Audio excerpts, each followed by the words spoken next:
Good afternoon, everyone. So it is 2 p.m. now and we can start. Dear own professors, distinguished guests and colleagues, welcome to the conference, Regional Academic Partnership for Intestinal Disease Rapid. On behalf of the organizing committee, we wish you health, success, and happiness. In recent years, the collaboration among gastroenterology associations have developed sustainably with many activities, both in the on-site and online format. In the field of gastroenterology, especially for lower GI tract, IBD and colorectal cancer are attracting more and more attention. Recognizing the importance of intestinal disease research and education, the Korean Association for the Study of Intestinal Disease, CASID, together with the Vietnam Association of Gastroenterology, VNAGE, organized the conference, Regional Academic Partnership for Intestinal Disease, RAPID. Participating in the conference are experts from CASID and gastroenterology associations in the regions, Indonesia, Malaysia, Thailand, Myanmar, and Vietnam.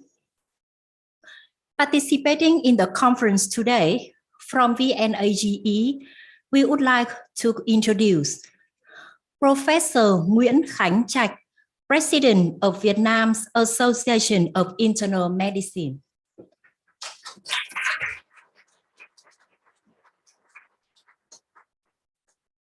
Professor Mai Hồng Bàng, President of VNAGE.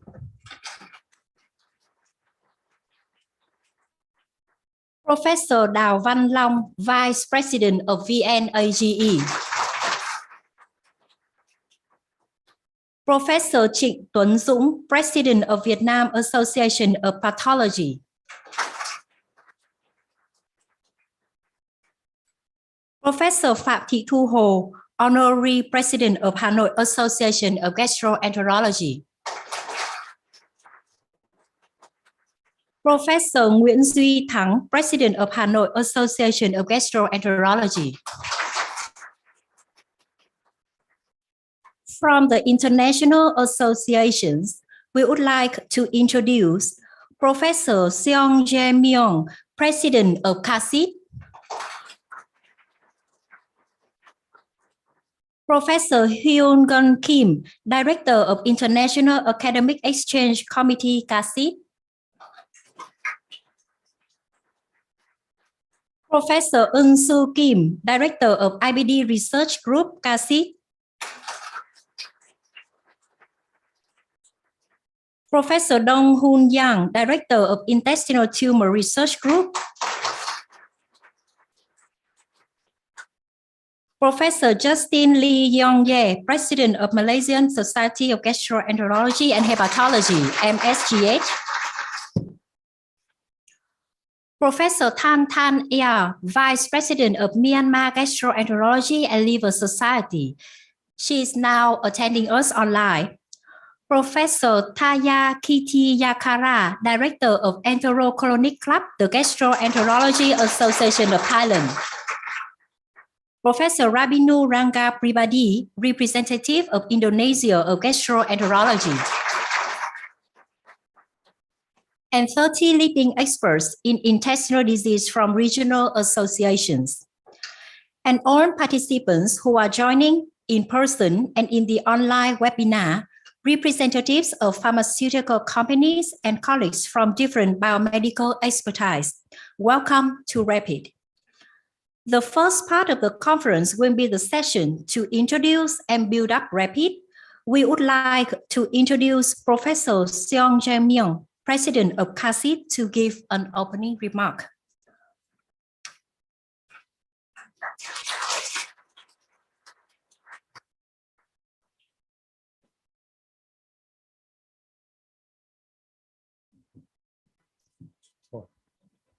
I think I'm too tall.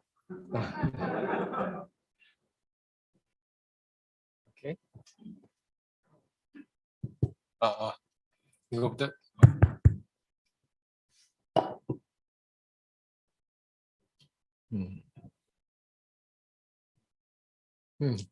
Good afternoon, everyone. Nice to meet you all in person. My name is Myung, the president of CHIT and the professor of gastroenterology in Asan Medical Center, University of Ulsan College of Medicine.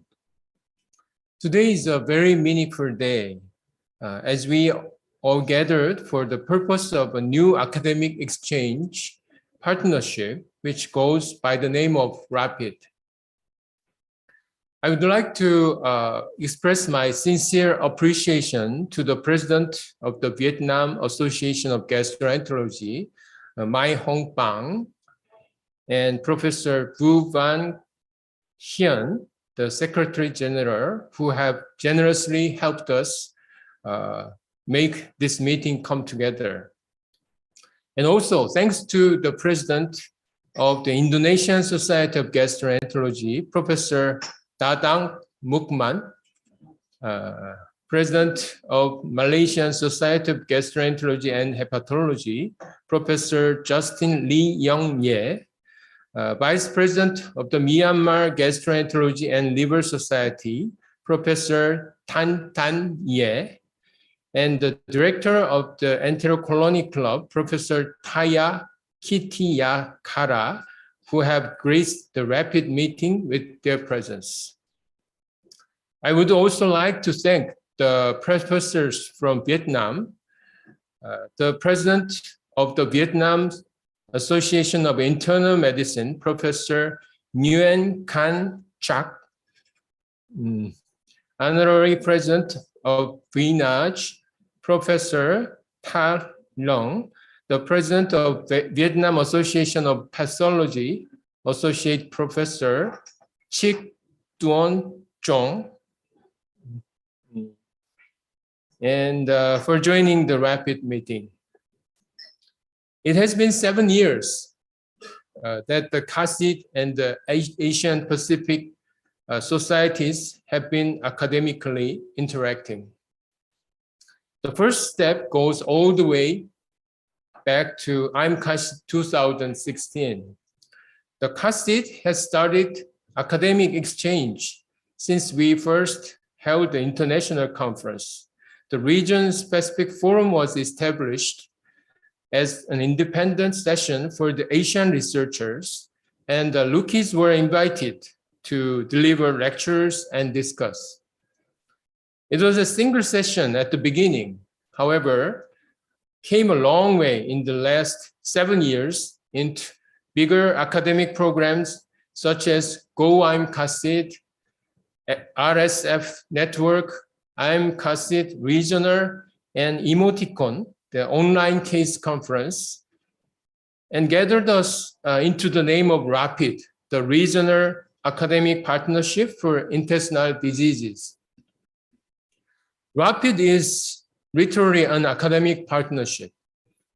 I ensure that from this meeting, the RAPID will provide great opportunities to all participating doctors and researchers in each society to join the best lectures and diagnosis and treatment for intestinal diseases, to update the latest knowledge, and to study and research together.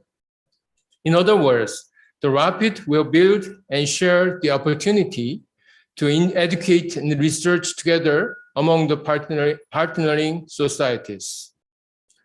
The CHIT is an association composed of intestinal disease professors in inflammatory bowel disease, intestinal tumor, small bowel disease, intestinal microbiome research, providing guidelines for treatment and reading quality improvement. For the last 20 years, CHIT has been studying and educating about various intestinal diseases and now participating as the host of the AOCC, Asian Organization for Crohn's and Colitis. We are publishing the official AOCC journal, Intestinal Research, and also hosting the 7th Intestinal Conference named I'm CHIT. Through RAPID, The CHASID will endeavor to prosper all the participating societies by sharing our knowledges for the research, updating the latest knowledge for intestinal diseases and education, and sharing your experiences together. I suppose there will be a lot of activities we can share and build in order to flourish the RAPID. The president of the Gastroenterology Association of Thailand, GAT, could not join for the meeting today, but I believe he will be able to join the RAPID in the closed feature. Also, we hope the RAPID to grow into a bigger academic partnership by accepting new members with the current members' agreement. Once again, I would like to thank you all for gracing the meeting with your presence, and I look forward to continuing RAPID with you. Thank you very much.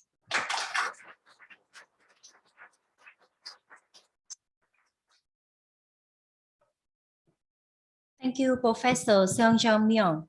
Now we would like to introduce Professor Mai Hồng Bàng, President of VNAGE, to give a welcome remark.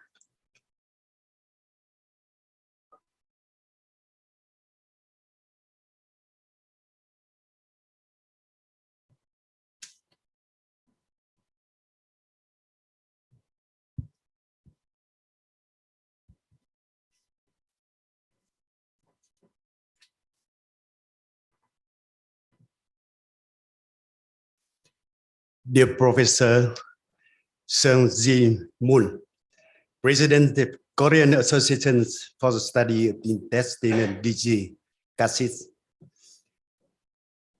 distinguished guests, deputy expert and colleagues from Korea, Thailand, Indonesia, Malaysia, Myanmar, and Vietnam.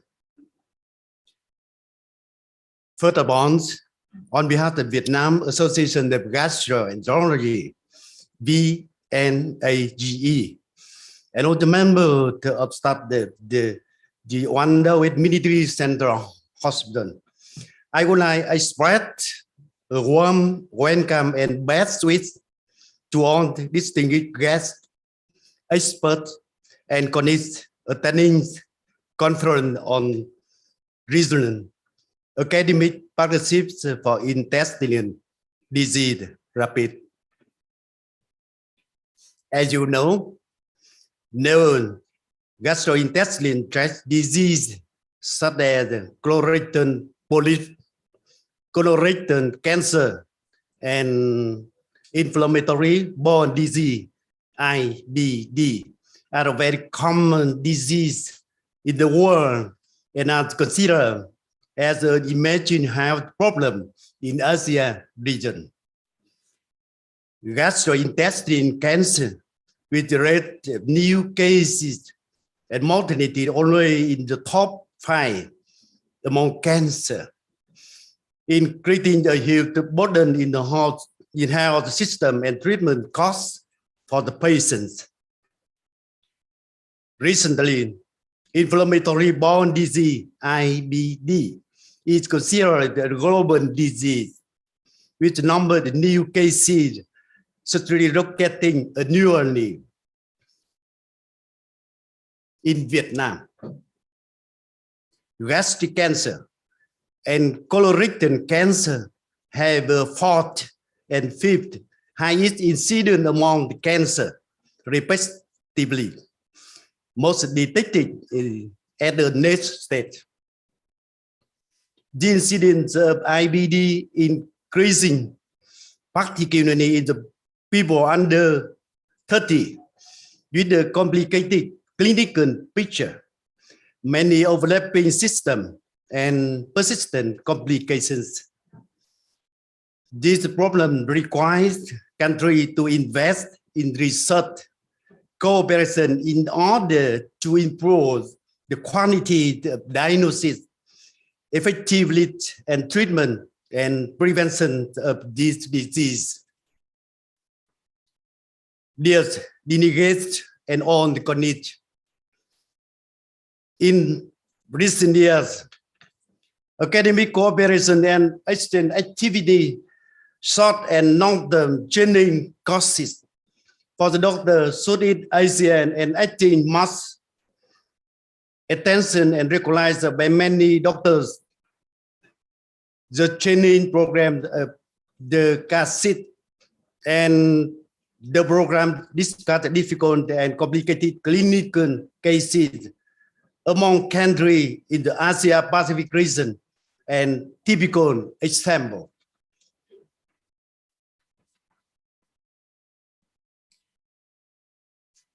From the above training and cooperation programs, many doctors have clinically matured and have more experience in diagnosing and treatment complex cases, while promoting international cooperation in training and scientific research among the national gastroenterology and associations. With the desire to exchange experience, update knowledge, and sharing news advance in the diagnosis, treatment, and prevention of intestinal disease. The VNAGE, in collaboration with 108 Military Central Hospital, organized the conference on regional academic partnership for intestinal disease rapid, with the participant representative of 6 gastroenterology association: Korea, Thailand, Malaysia, Indonesia, Myanmar, and Vietnam. This is the first conference with the full participation of the gastroenterology association in the region since the COVID-19 pandemic, with the participation of more than 40 leading experts in the field of gastroenterology. The conference was organized with the goal of bringing an in-depth network focusing on 2 main areas of research and training in novel gastrointestinal disease, as well as an opportunity for scientists to learn and to share valuable experience in diagnosis, treatment, plan, develop, and preventative treatment strategy. Particularly, the conference also witnessed the signing of MOU between 6 associations of gastroenterology: Korean, Thailand, Malaysia, Indonesia, Myanmar, and Vietnam. I believe that today's conference will contribute to further tightening the good cooperation relationship between the Vietnam Association of Gastroenterology and the Gastroenterology Association of countries in the Asia-Pacific region and around the world. It is also a foundation for implementing more extensive cooperation, training, and technology transfer activities between medical centers in Vietnam and around the world. Yeah, the traditional taste of Vietnam people, Lunar New Year Festival Vietnam is coming. I would like to end my opening speech and best wishes for health, happiness, and success to all the delegates and colleagues, with the cooperation of regional association of gastroenterology to develop sustainably and effectively with conference success. Thank you so much.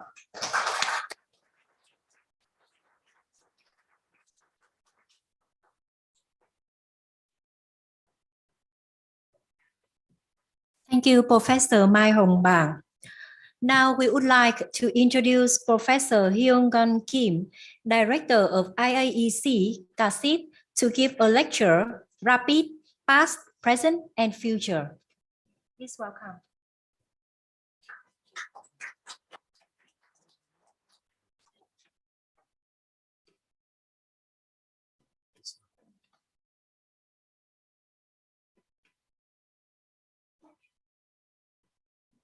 Xin cảm ơn.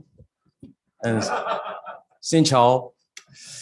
Yes, I am Hyun Gun Kim, the director of the International Academic Exchange Committee of the CHASID. And thank you, Dr. Hang. And this is my great pleasure to meet all of you here in Hanoi, the military hospital, today under the name of the RAPID. And also, I'm very highly appreciate to Professor Mai Hồng Bàng, the president of Phiên I, and Professor Vu Van Kien, the Secretary General of Phiên I, and also to Dr. Hang for support at this meeting. Finally, we all gathered here today under the name of the RAPID. In this time, I briefly introduce the RAPID. First, let me shortly introduce the CHASID, the Korean Association for the Study of Intestinal Disease.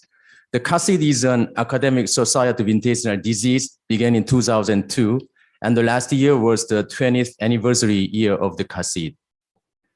These are website and Facebook and YouTube links, and if you have time, please visit these links. This is a list of executive board members of the CHASID, and members are composed of executives in 12 fields and 4 research groups, including IBD and intestinal tumor and small intestine and microbiome. Today, we have 27 members from the CHASID here. These are the outstanding IAEC member professors I respect, helping me with much dedication for the RAPID meeting, the Jae-young Chun, Soo-kyung Park, and Taegun Kwon, and Min-sup Kwak, Eun Soo, and Yoon-ho Jung, Hyun-jung Lee, and Sung-woo Kwang. I also very highly appreciate to these professors. CHASID is one of the AOCC's host societies and has published AOCC's official journal, Intestinal Research. In addition, since 2016, an international academic conference called CHASID has been held every year. This year, AOCC and CHASID will be held together on April from 13th to 15th. Please make sure to record your schedule on your smartphone, and I hope that everyone in here will be sure to join the AOCC and CHASID meeting. The CHASID is now preparing with a very rich grant and award, so please submit many your abstracts about excellent outcomes of your investigations.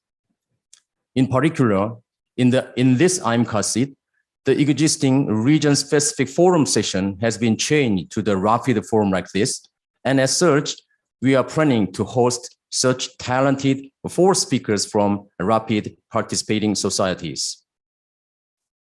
The Go CHASID program will also resume this year. In particular, we are very much looking forward to the participation of young researchers from RAPID societies. So please encourage your young researchers to participate.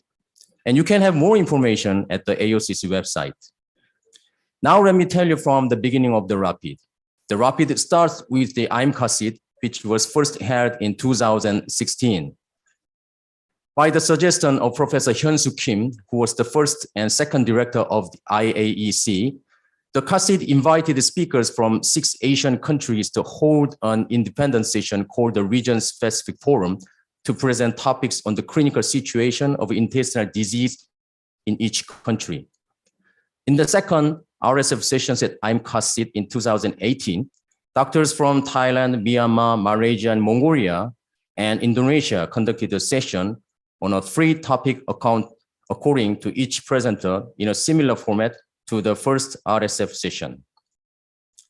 The RSF session that started in this way continued as an independent session with a different theme every year until CHASID in 2020. In 2019, a program called Go CHASID was operated by the suggestion of Professor Jung Sik-pyun, the third director of the IAEC. Go CHASID was a program that invited young Asian doctors to participate in CHASID by having the opportunity to visit the Korea's gastroenterology centers. At the time, 34 young Asian researchers from 14 countries, including Hang and Jikin over here, had the opportunity to visit 18 Korean gastroenterology centers. Thanks to this collaboration, several multinational and multi-institutional studies were later published as papers. As such, the RSF collaborations, which started at IMCASID in 2016, has been continued with young researchers from about 6 countries participating every year, but due to COVID-19, it was not implemented in 2021. Last year, while planning IMCASID in 2022, it was planned to construct an RSF network for a participant from each country who had previously participated in RSF sessions. The current IAEC of the CASID sent an invitation email to researchers from 6 countries, Indonesia, Malaysia, Mongolia, Myanmar, and Thailand, and Vietnam, who have continuously participated in the IMCASID. And these 5 doctors and professors, Thea Mint from Myanmar, and Satimai Anywan from Thailand, and Jikin Wang from Malaysia, and Ravinu Ranga from Indonesia, and Dao Vietnam from Vietnam, have contributed to making set up the RSF network for the past 2 years as members of the RSF Scientific Committee. And this is the basis for today's rapid meeting. Dao Vietnam moderating today, and Ravinu, Satimai, and Jikin are all here for panelists. Would you please stand up, the Satimai and Ravinu, and also Hang, and yes, Satimai, thank you. This is a picture from the first online meeting of the RSF Scientific Committee. They are having 6 times of online meetings so far. The emoticon is one of the most representative of the attempts made while forming a scientific committee with the RSF network.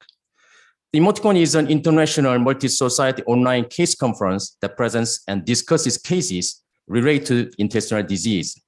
It started from August 2021. And this nice and beautiful poster is the 4th emoticon poster made by Dr. Ravinu and his colleagues from Indonesia. Dr. Ravinu was the moderator at the 4th emoticon, and total 254 doctors joined in the 4th emoticon. So far, 6 times of emoticons have been held. In each emoticon, the most interesting case, MIC, is selected among the presented cases. MIC presenters can benefit from IMCASID free registration. And the following 7th emoticon is scheduled for January 31st, and Professor Satimai Anywan will be the moderator. So please pay attention to the emoticon and please join. Another ongoing project was a joint research project named IMCASID Regional. We attempted to proceed with good research topics by connecting young researchers from RSF network societies and researchers from CASID branches.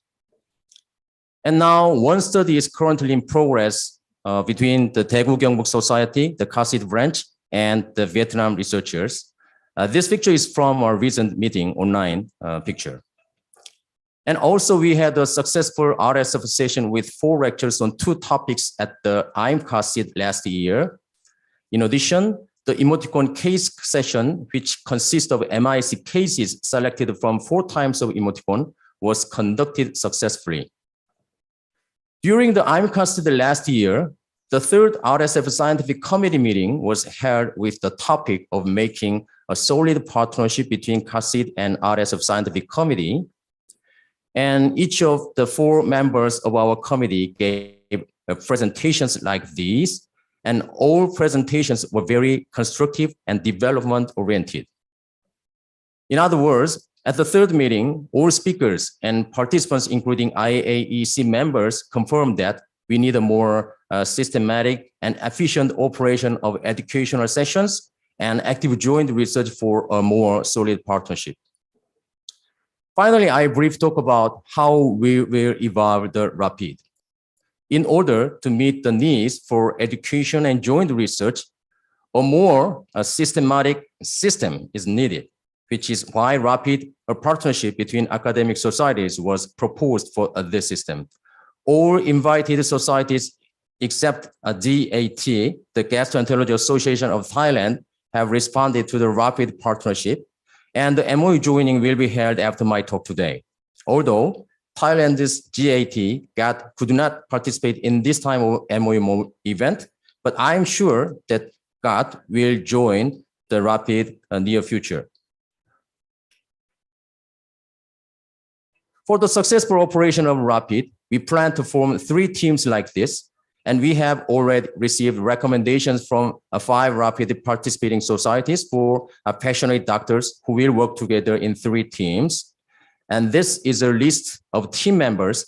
The first online meeting was held on December 28th last year, and members will collaborate on their respective RAPID teams for the next 2 years.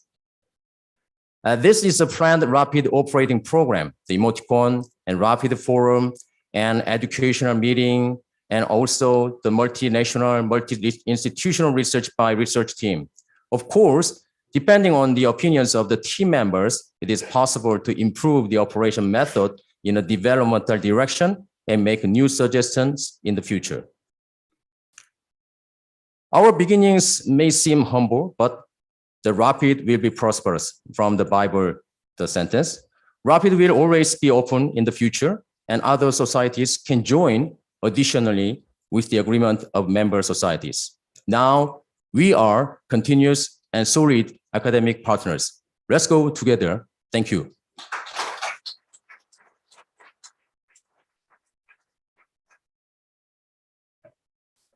Thank you, Professor Hyun Gun Kim.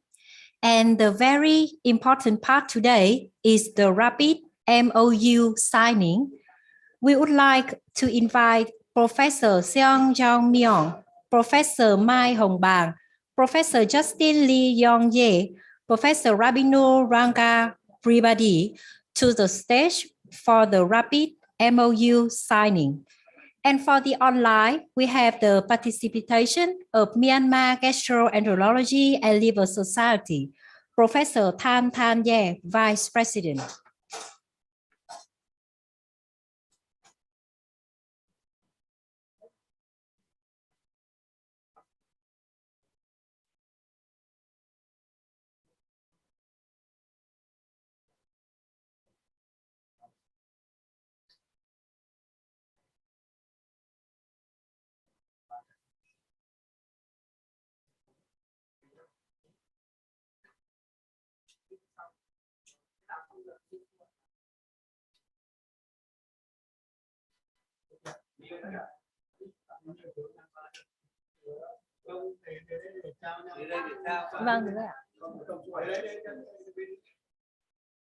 Yes, thank you all, Professor, and please give a huge clap to congratulate on the ceremony.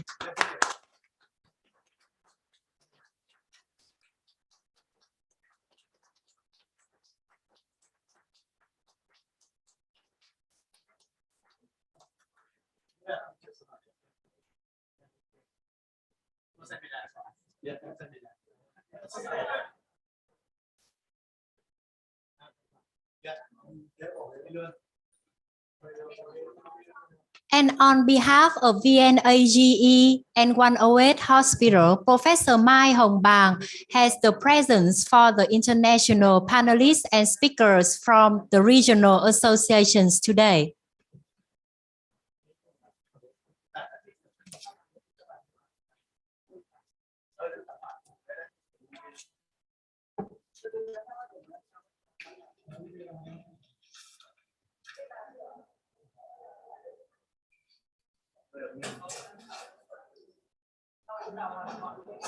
Yes, we would like to welcome Professor Seung Myung, Professor Hyun Gun Kim, Professor Eun Soo Kim, Professor Dong Hun Yang, Professor Taya Kitiyakara, Professor Julajak Lim Sri Rilai, Professor Rabinu Ranga Pribadi, Professor Satimai Aniwan, Professor Zinki Wang, Professor Justin Lee Yong-ye, to be on the stage to receive the gift from VNAGE. We would like to welcome Professor Mai Hồng Bàng to give the gift for our distinguished and colleagues. Please come on the stage.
Thank you all professors. And now we will have 20 minutes for coffee break before we coming back for the scientific session. Thank you.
Yes, it's just check my slide. Okay, yeah. So can I see this all right here? Yeah.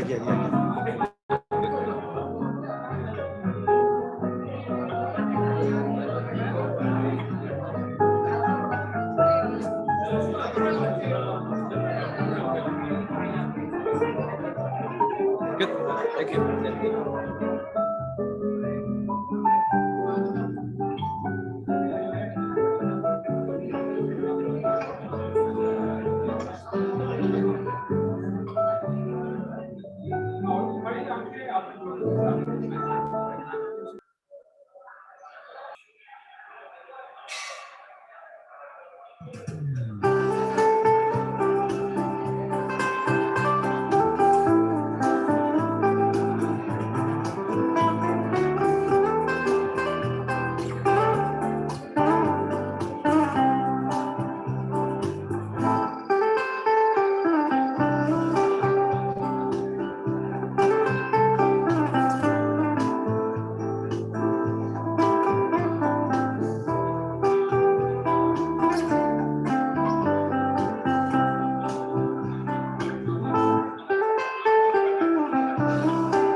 Invite all panelists, speakers, and participants to be back to the hall.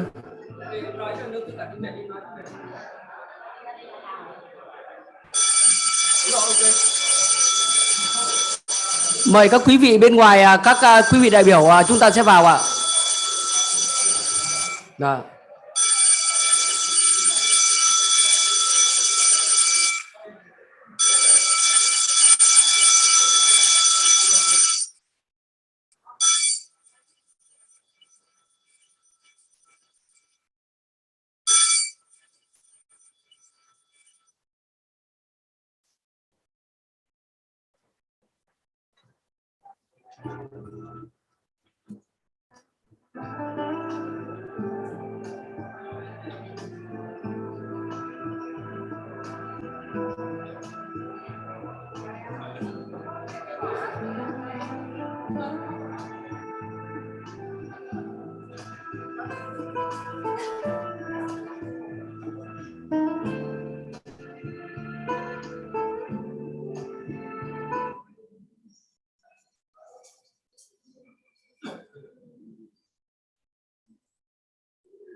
So now we will start the second session, the step toward joint research.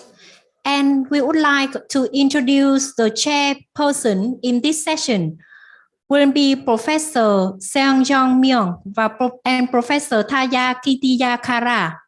So please.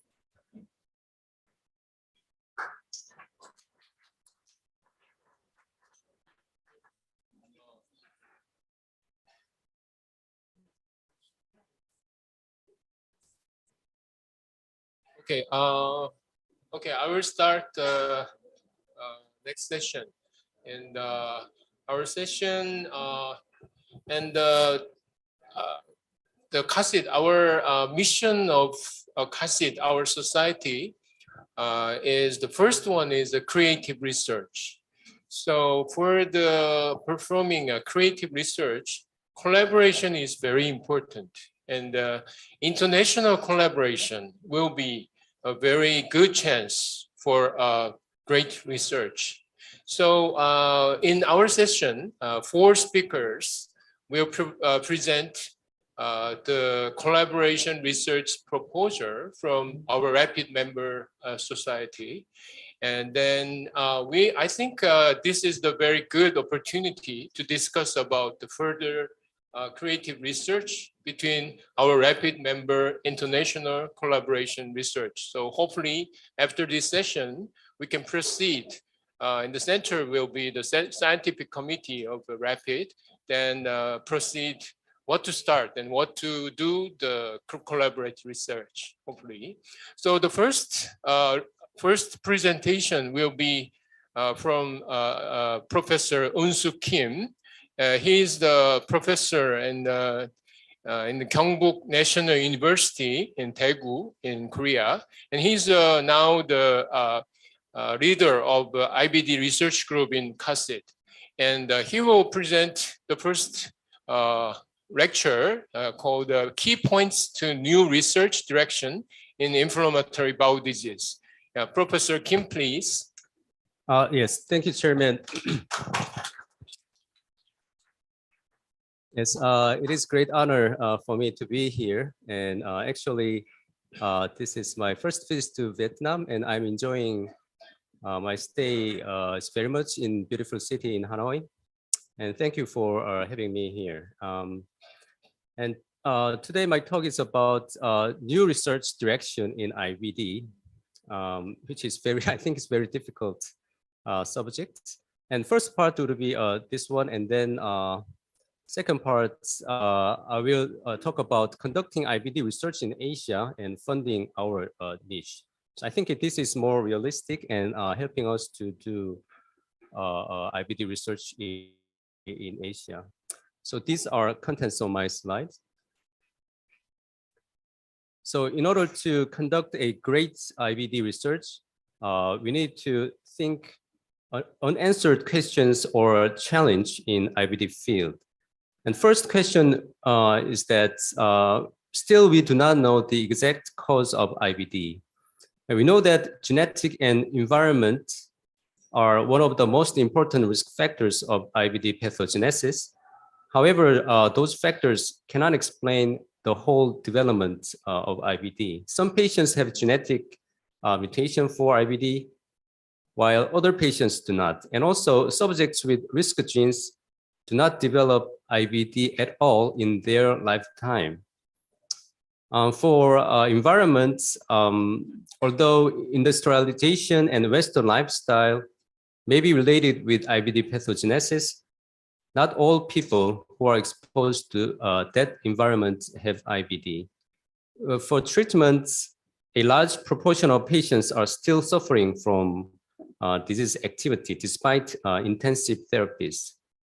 Finally, we have no idea why patients in remission have relapsed and why patients experience disease progression into complicated behavior. So the reason why we do not know the etiology of IBD would be that IBD has very complex pathways. Genetic change may affect many other aspects, including microbiome, immune cells, and endogenous exposome. And also environment factors also have significant impact on epigenetics, immune cells, and microbiome as well. And these factors are deeply interconnected, leading to IBD development rather than playing just as a single factor to IBD. So regarding therapies, although there is a significant progress in IBD therapy, like introduction of biologics, response rate of all treatment is only about 30 to 50%, which is called therapeutic ceiling. So to break this therapeutic ceiling in IBD, we need more research evaluating risk stratification, early diagnosis, molecular classification, and better understanding of pathogenesis. To address those challenges in IBD, Crohn's and Colitis Foundation in America, CCFA, suggested that the most important approach for would be the creating well-organized patient cohort with biosamples. There are many IBD cohorts, usually from North America and Europe, and I would like to show you very few representatives of these IBD cohorts. First one is a risk cohort from North America, and this includes pediatric patients with newly diagnosed Crohn's disease. They collected around 900 patients from 30 centers, and surprisingly, they reported 23 papers in high-impact journals so far.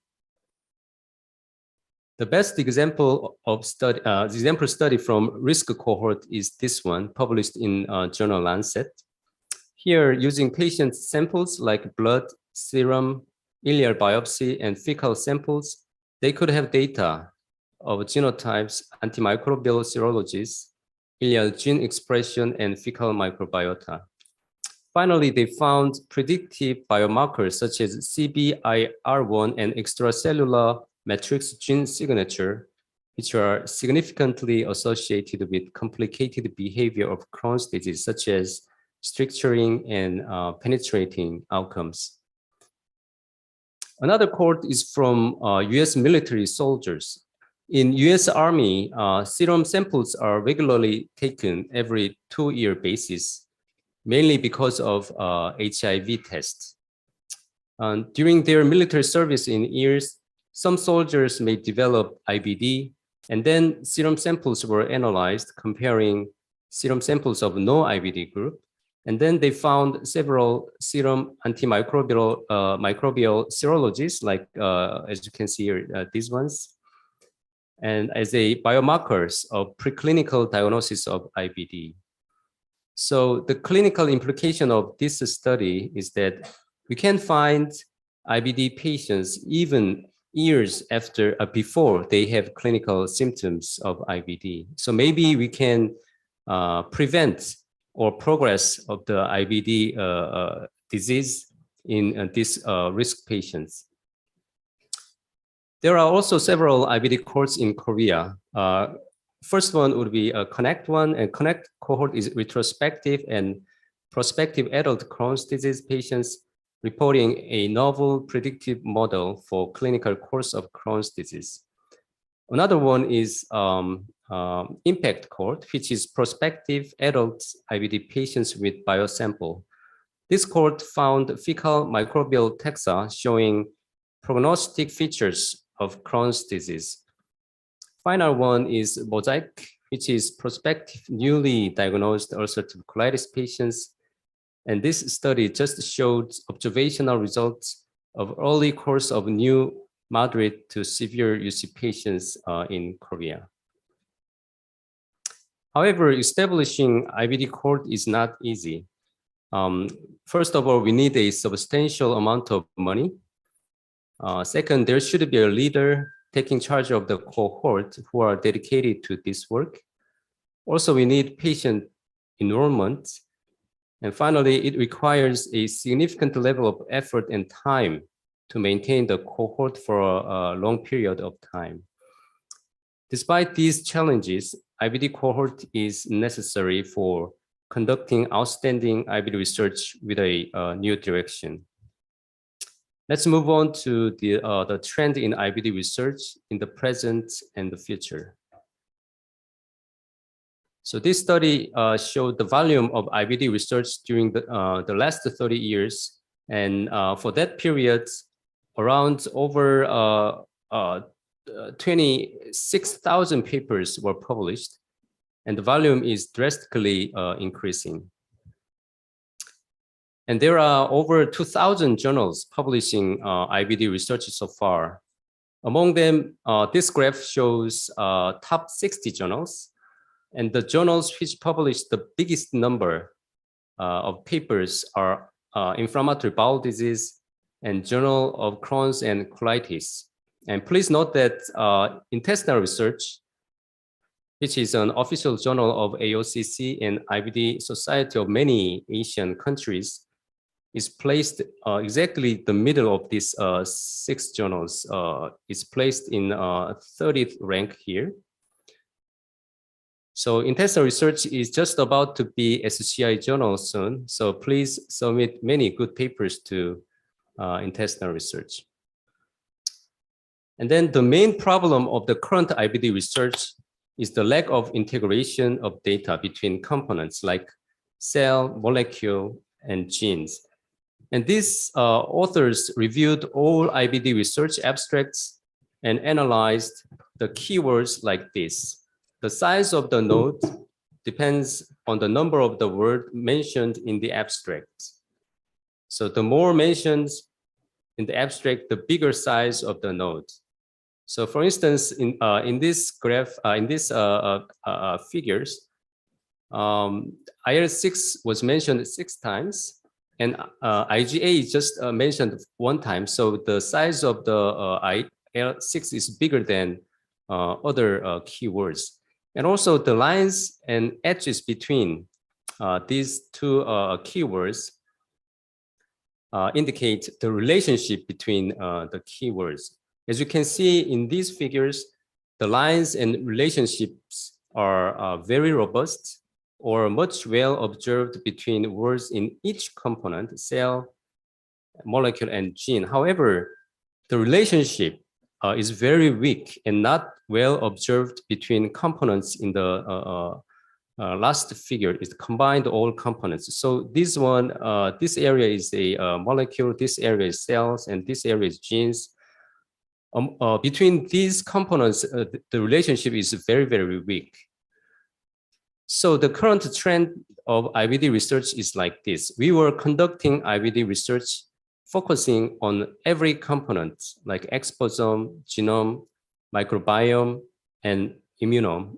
As just we are trying to find a single cause-effect relationship in IBD pathogenesis.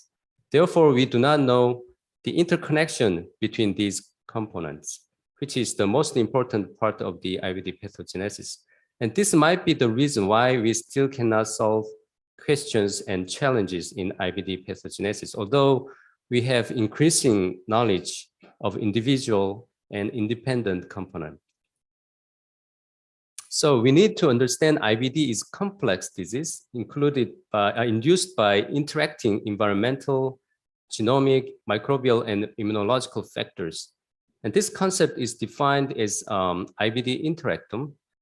Therefore, converging combined approach is needed rather than parallel separate approach.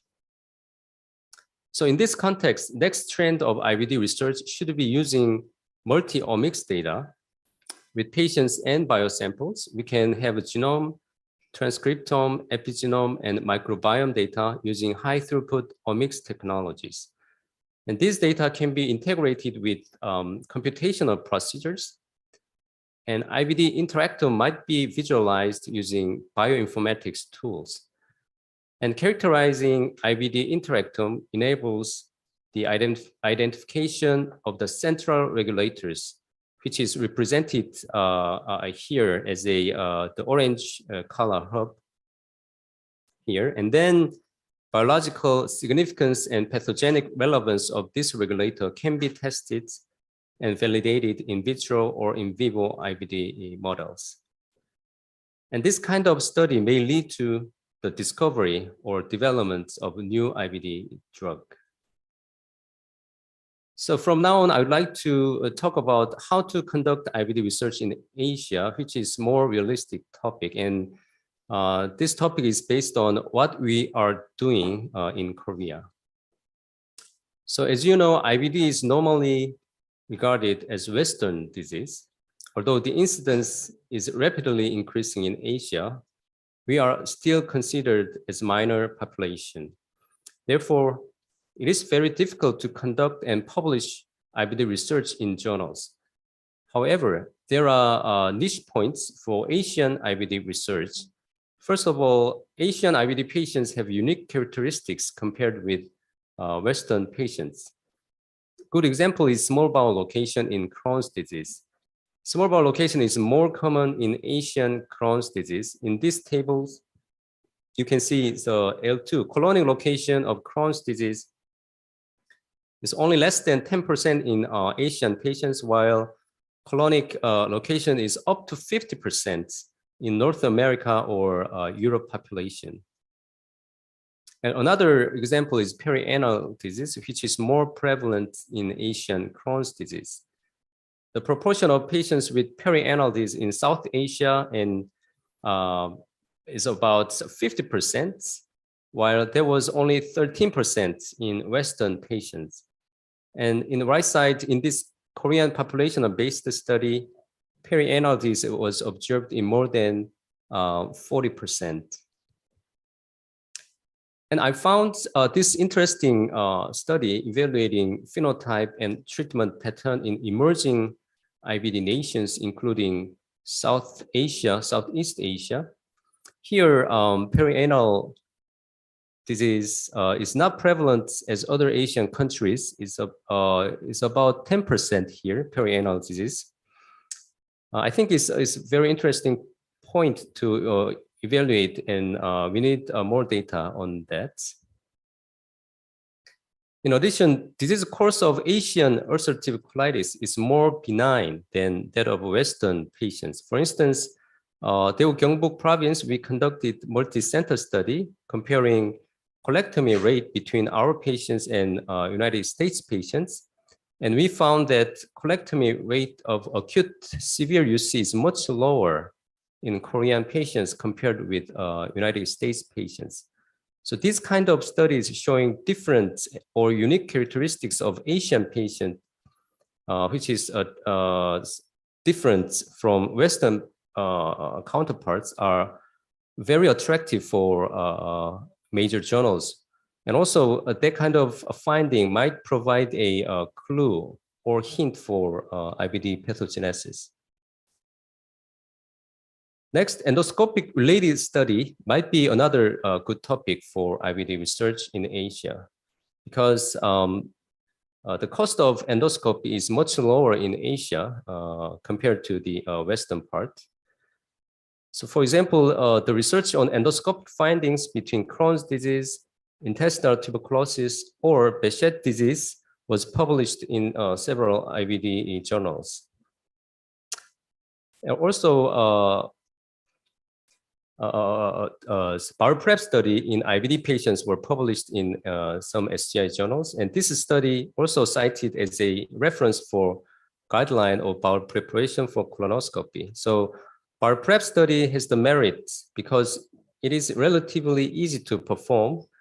For instance, there are already validated preparation scales which can be used easily. And also we needed just a simple blood test and questionnaire before and after preparation. So endoscopy related issue is another good option for IBD study in Asia.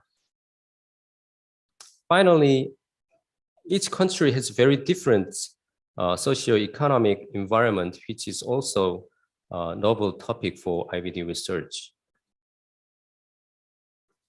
In this figure, in some Asian countries, biologics are not available yet.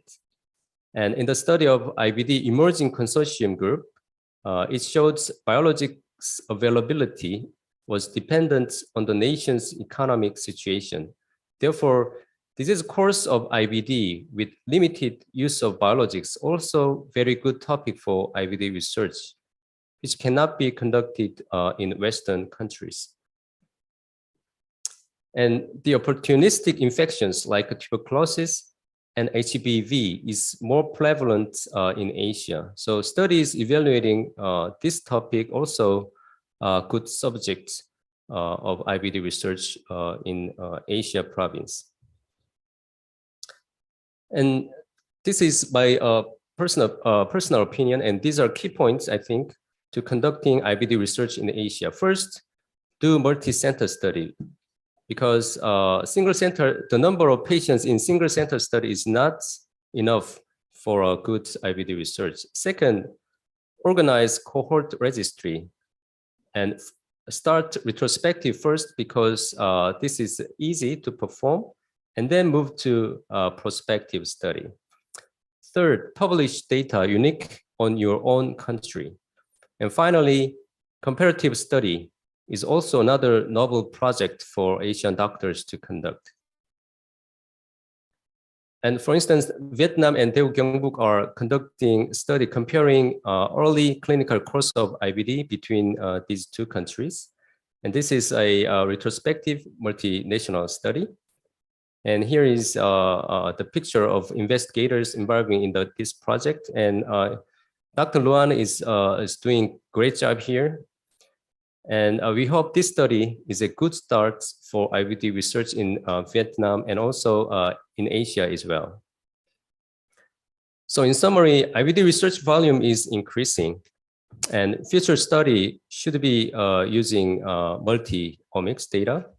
And we need to understand the definition of IBD interactome, and we need to organize patient cohort with biosamples. And finally, publish data, which is unique in Asia, Asian countries, and start easy multi-center study, like a retrospective study, and then move to the prospective study. And thank you for your attention. Thank you very much, Professor Kim. Is there any question or comment from the floor?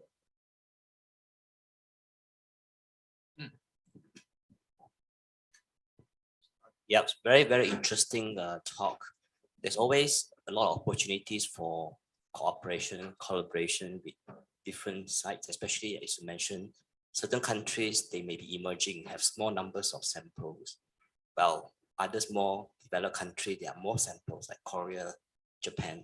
If we can collaborate in such a manner, multi-center, that would be ideal. I mean, I just want to give an example of novel research. I have published a work on identifying microplastics. The microplastics are basically small pieces of plastics in micrometers, right? Mm-hmm. we found microplastic in colectomy specimens. And we believe that microplastic may be actually a potential etiology for even colon cancers. We all know that plastic pollution is big in Asia. A lot of rubbish or plastic are being thrown to this part of the world. And we are, in fact, more recently, a lot of people are paying a lot of interest in this. We found microplastic not just in the colon, we found microplastic in placentas, we found microplastic in the blood, and maybe even more. I think one of my colleagues is also doing microplastic in IBD as well, right? So the thing is, of course, there are many etiology that may cause IBD, but each of us, there will be very unique opportunity when it comes to what is the etiology environment, especially. I think environment will be an important so-called interactum for causation of IBD. Yep, just to share one the kind of project that we are doing. Thank you very much. Do you have any comment on this new proposal? Yes, I think that is a great point. Yes, as you said, the environment factors is crucial point of the IBD development. So even in I saw some papers regarding the foods, the additive components may cause some colitis or inflammatory bowel disease, but I've never seen the microplastic maybe because of the IBD. So I think that is very good start point to conduct, especially in Asia. Yeah, but I wonder, how is it okay for just process biopsy, or just we need a colectomy sample? Yeah, I have a great fortune to work with a marine biologist, and they found plastic in fish, seashells, and so on. And he happened to be my patient, so he come and ask me, "Do you ever see plastic when I do endoscopy?" I found it very weird in the beginning because I said no, and I never see anyone or found a plastic inside. And that's how we embark on this research. So but to really detect microplastic, you do need larger samples because we are learning. You need to develop a protocol on how to detect microplastic, and it's not easy because we took 2 years just to come up with a protocol, validate on the technique, and so on. And when we first published it, no one want to accept our paper because they think that, oh, I think what you found is likely to be a contamination. But we persevere. We managed to eventually publish it. And after that, a lot of citations coming just because of this. But then again, you need to really, develop that technique, validate, and making sure what you do is not contamination. Yeah. Thank you. Yes, thank you very much. Okay, so is there any comment or question from the floor? In Vietnam, also the IBD population is increasing rapidly. So is there any other cause other than Western diet, sanitization? In Korea also, we experienced the rapid increase in IBD. So is there any reason why the IBD population is so increasing in Vietnam? Is there any other thought? Do you have any idea?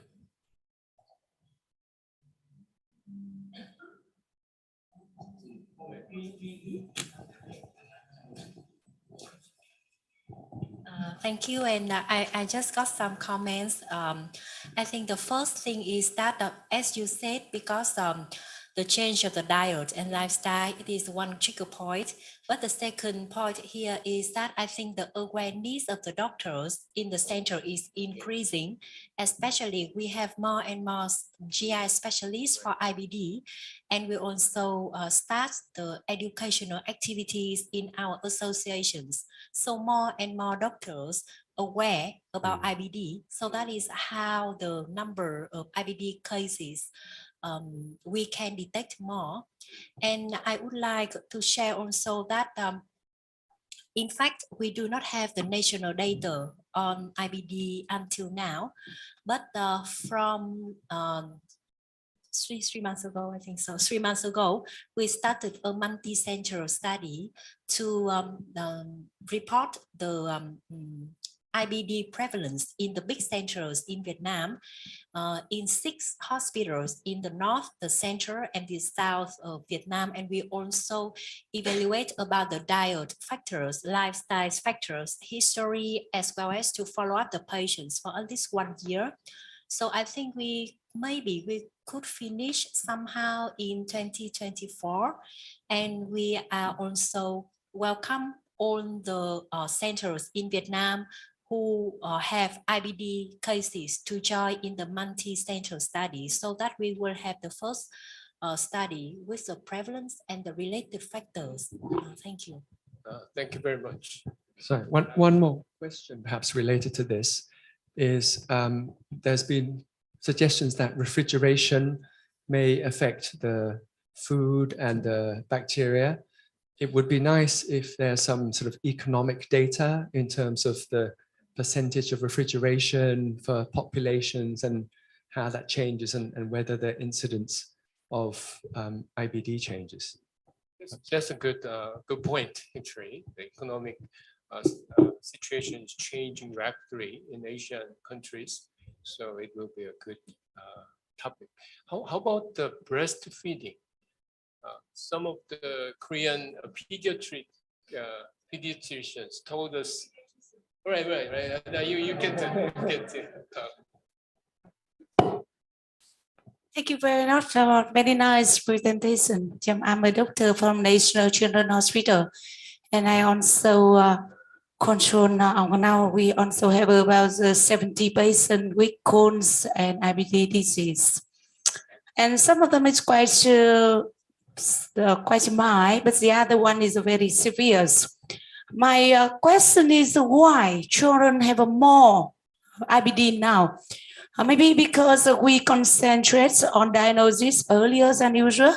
We can perform the endoscopy earlier than usual, and we also have some tests to screening the baby. But the problem is the years onset of IBD is quite early. I have one patient with only 1 or 2 months, and the other one is maybe 10 years. So the average year about 4 to 5 years only. So very, very small. And when we conduct study, we also ask about the breastfeeding and the other things, but we couldn't find anything at all. Maybe because the sample size is a little bit small, so we cannot explain for that.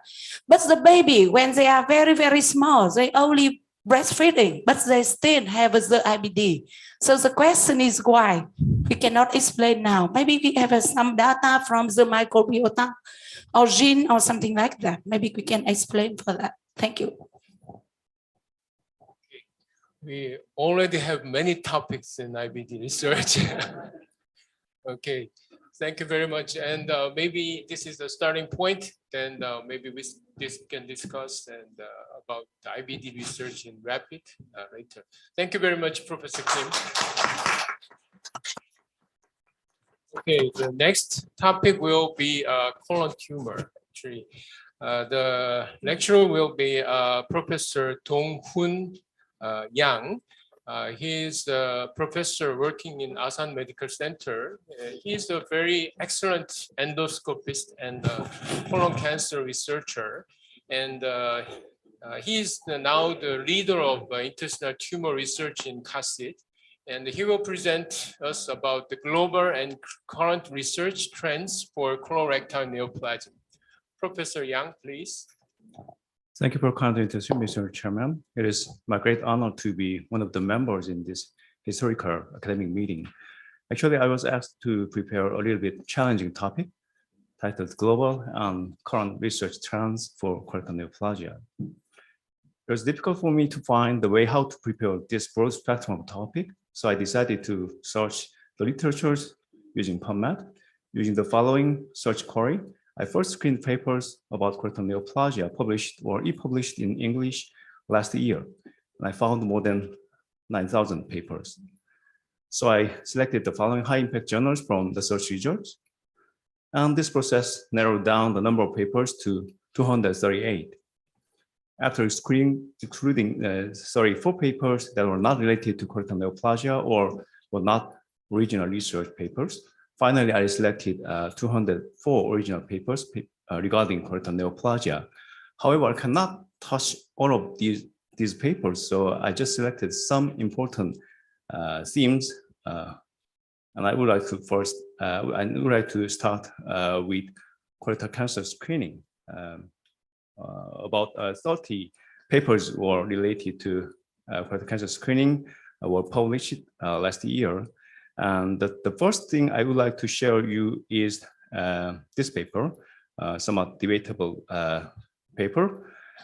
This study was performed by the Nordic Study Group, and it included more than 80,000 participants, and they were randomly assigned to either the invited colonoscopy or no invitation group. After 10 years of median follow-up, the risk of colorectal cancer was lower in the invited colonoscopy group than in those who were not invited.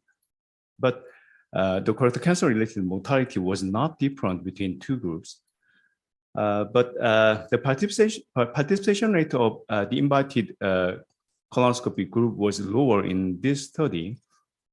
And when the analysis was performed for those who underwent colonoscopy, the colorectal cancer-related mortality was reduced. Another limitation of this study was that 10 years of follow-up period is not enough to assess the effect of colorectal cancer-related mortality. Here's another remarkable Swedish study regarding colorectal cancer screening from Lancet Gastro and Hepatology last year. This study compared once-only colonoscopy with 2 rounds of FITs for colorectal cancer screening. And with 1:2 ratio of randomization, the relative risk of colorectal cancer was not different between 2 screening modalities, but the advanced adenoma detection rate was higher in the colonoscopy group than in the FIT group. But because the recruitment was just finished 2 years ago, so we need to wait for long-term data from this study. Let me skip some studies, which is relatively less important.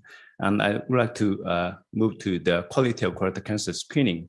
In order to maximize the effect of colonoscopy for preventing colorectal cancer and reducing the mortality, we must focus on quality of colorectal cancer screening. And last year, about 10% of articles reported this issue. And this study is a large population-based study from Netherlands.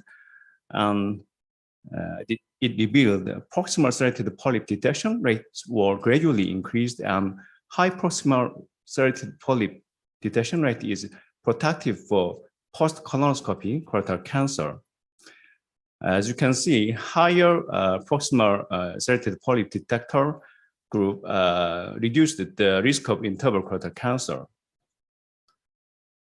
Another representative quality indicator of colonoscopy, adenoma detection rate, was also associated with post-colonoscopy colorectal cancer. This is a large retrospective study from United States.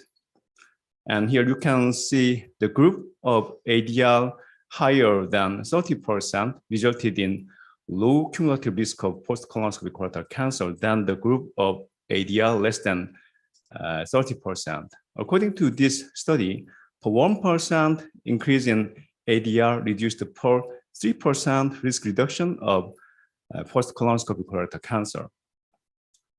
Higher ADR was associated with lower colorectal cancer incidence and mortality even in the screening sigmoidoscopy setting. This long-term UK study revealed that both incidence of mortality of distal colorectal cancer were reduced in those who underwent screening colonoscopy in the high detector centers compared with the low detector centers. So how we can improve the quality of indicators for using colonoscopy? This is a multinational, multi-center RCT to compare single time versus twice forward view examination of right colon to improve ADR. The second forward view examination significantly increased right colon adenoma detection rate in screening and surveillance colonoscopies. For the second forward view examination, they expanded more than 1.5 minutes than the single time for the examination. But I think this time is acceptable to apply the clinical practice.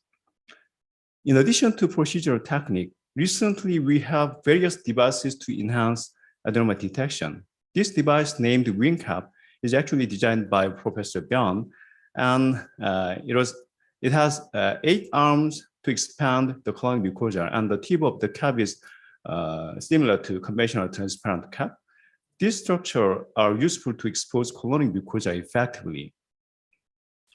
And the ADL of trainee or less experienced endoscopist was significantly improved in this WinCap group than in the control group.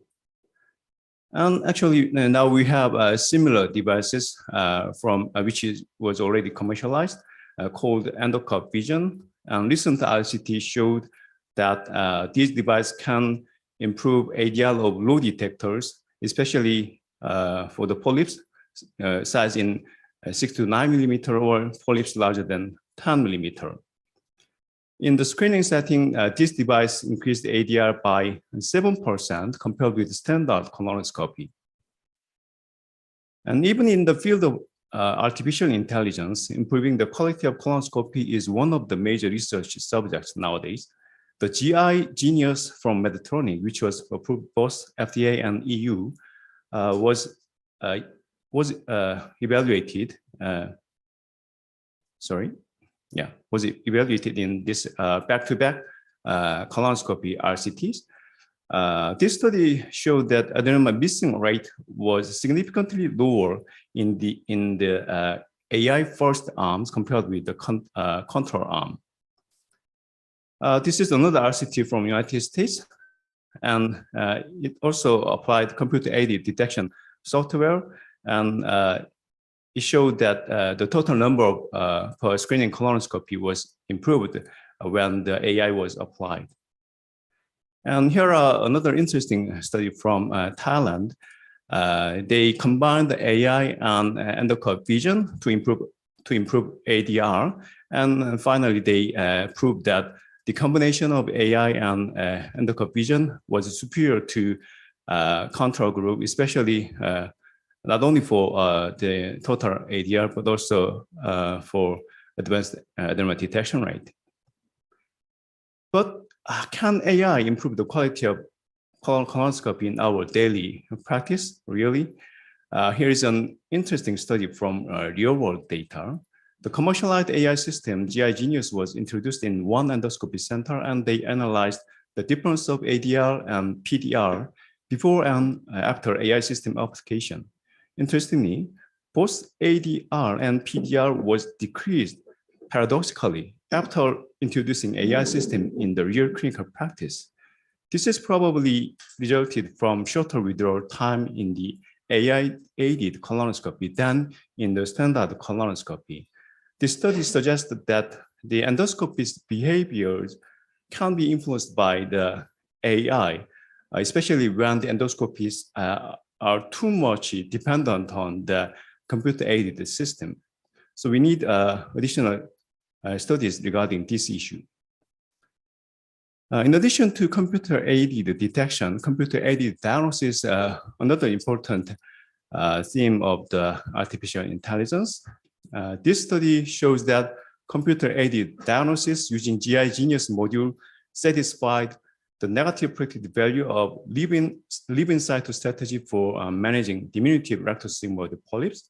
They also showed that the surveillance interval agreement based on computer-aided diagnosis was concordant with ESG and US guidelines with over 95% of agreement rate. Another study using the different system CAD-I from Fujifilm also reported similar results.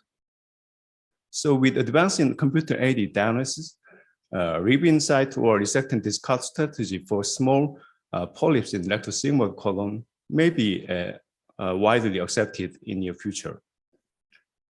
How about the role of CADX to assess the depth of cancer invasion? This study included a total of 444 colorectal neoplasia, including non-invasive neoplasia, superficial SM, deep SM, and advanced cancer. Using pre-recorded images and videos, this system was able to diagnose depths of cancer invasion with 0.95 of AUC value. And this system was similarly accurate to the diagnostic performance of expert endoscopists for assessing depths of cancer invasion, but better than non-expert endoscopists. Studies using AI expanded to assess the risk of lymph node metastasis even in T2 cancer. The background of this study is that only 25% of T2 proper muscle invasive cancer has lymph node metastasis. So theoretically, if the risk of lymph node metastasis can be accurately predicted, we can avoid unnecessary radical surgery in about 75% of T2 cancer patients. This study included 540 T2 colorectal cancers, and artificial intelligence found that lymphatic invasion was the most important factor, and a certain threshold, 64% of T2 cancer were categorized into low risk of lymph node metastasis, and the risk of lymph node metastasis in this setting was just 1.6%. This suggests theoretically 65% of T2 colorectal cancer could avoid radical surgery if this system is applied. Let me move on to the treatment of colorectal neoplasia, including colorectal cancer. As a rule, we consider the high-risk T1 colorectal cancer patients should undergo radical surgery instead of local excision, such as transanal excision or endoscopic resection. However, a recent Korean study subcategorized the high-risk T1 cancer into favorable subgroup and unfavorable subgroup using multiple histologic features listed here. And the local excision for favorable high-risk T1 cancer subgroup showed long-term cumulative survival rate comparable to radical surgeries. So this study suggests that intensive surveillance without additional surgery may be another option in selected cases, even after high-risk T1 colorectal cancer removal. Another change in the treatment of T1 colorectal cancer is nowadays full endoscopic full thickness resection devices are available in Western countries and in some Asian countries.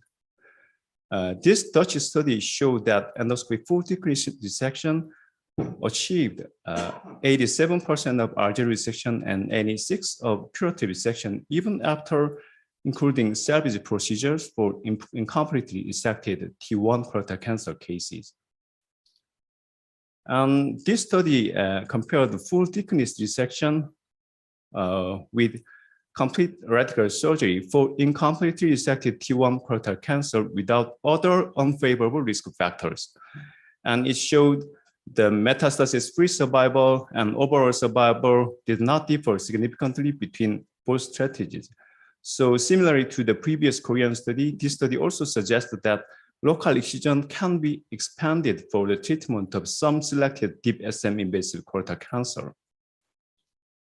Moreover, in this recent meta-analysis, deep submucosal invasion is not an independent risk factor for lymph node metastasis in T1 colorectal cancer, and the absolute risk of lymph node metastasis was just 2.6% if the deep SM invasion was the only risk factor for lymph node metastasis.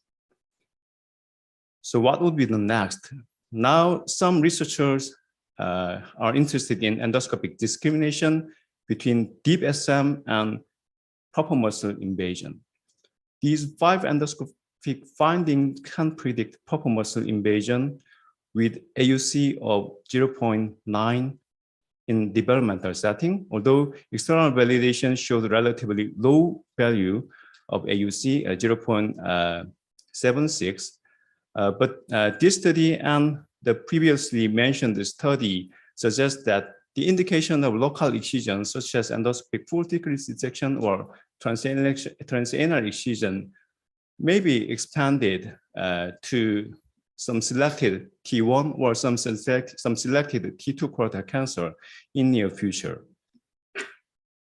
The last study I would like to share is the role of anti-PD-1 antibody in the mismatch repair deficient advanced rectal adenocarcinoma. This monoclonal antibody for anti-PD-1, dostarlimab, was administered for 6 months to the patients who had mismatch repair deficient stage 2 or stage 3 rectal adenocarcinoma. And remarkably, in this earlier report of phase 2 trial, revealed that all 12 patients had a clinical complete response without any surgery or radiation therapy. So let me summarize my talk. Effectiveness of screening colonoscopy for reducing colorectal cancer incidence and colorectal cancer-related mortality has been assessed in 2 recent prospective studies. This issue will be evaluated by upcoming long-term studies. Current studies reveal that improving quality of colonoscopy is crucial to enhance the effect of the preventive effect of screening colonoscopy for colorectal cancer. Quality improving devices and techniques are under evaluation recently, and improving quality indicator of colonoscopy is one of major fields in the research regarding using artificial intelligence. AI-assisted diagnosis of colorectal neoplasia is another important research field, and hopefully this will reduce endoscopy's burden in your clinical practice and cost from histologic diagnosis. And according to the current studies, the indication of endoscopic treatment for colorectal cancer may be expanded to deep submucosal invasive colorectal cancer with favorable findings, or pulpal muscle invasive colorectal cancer in some selected patients in near future. And we need to wait the largest study regarding the recently developed PD-1 antagonist for mismatch repair deficient locally advanced rectal cancer. Thank you for your kind attention. Thank you very much, Professor Yang. He summarized the colon cancer screening and also newer devices and brand new AI system. So is there any question or comments from the floor?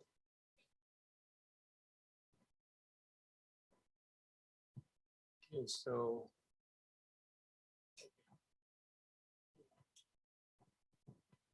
thank you very much, Professor Zhang, for a very nice presentation. I am Dr. Ki from 108 Military Central Hospital. So I have a comment and also a question. So today, image enhanced endoscopy play an important role for detection, diagnosis, and characterization of the colorectal polyp and also colorectal cancer. So could you tell us more about the scenario in Korea using image enhanced endoscopy for screening and diagnosis of colorectal polyp and colorectal cancer, like chromoendoscopy, NBI, BLI, also endoscopy? Thank you very much. Thank you for your question. Actually, I didn't introduce the studies using image enhanced endoscopies, but actually the papers I searched also included studies regarding that issue, and some of them suggested that the image enhanced endoscopy, such as linked color image, can help to improve adenoma detection rate, but some of them showed a negative results. So the difference would be, I think, resulted from not only which modality is applied, but also how the study participants, the endoscopists, technically well observed during that study. So as I mentioned, that nowadays we have the devices to expand colony because are more effectively. So in the future, we have to study using the combination of such devices and image-enhanced endoscopy to minimize the influence of the endoscopic withdrawal technique.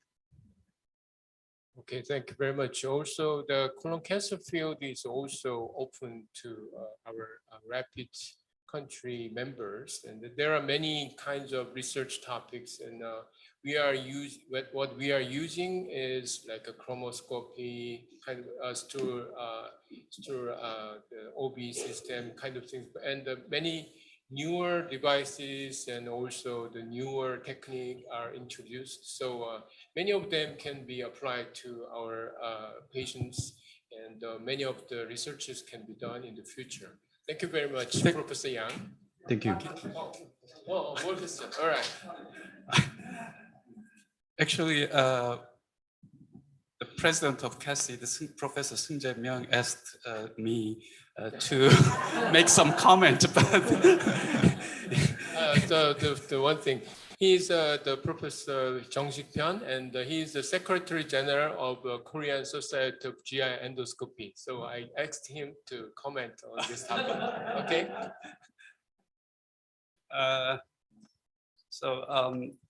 First of all, thank you for your very informative lecture about colorectal neoplasia.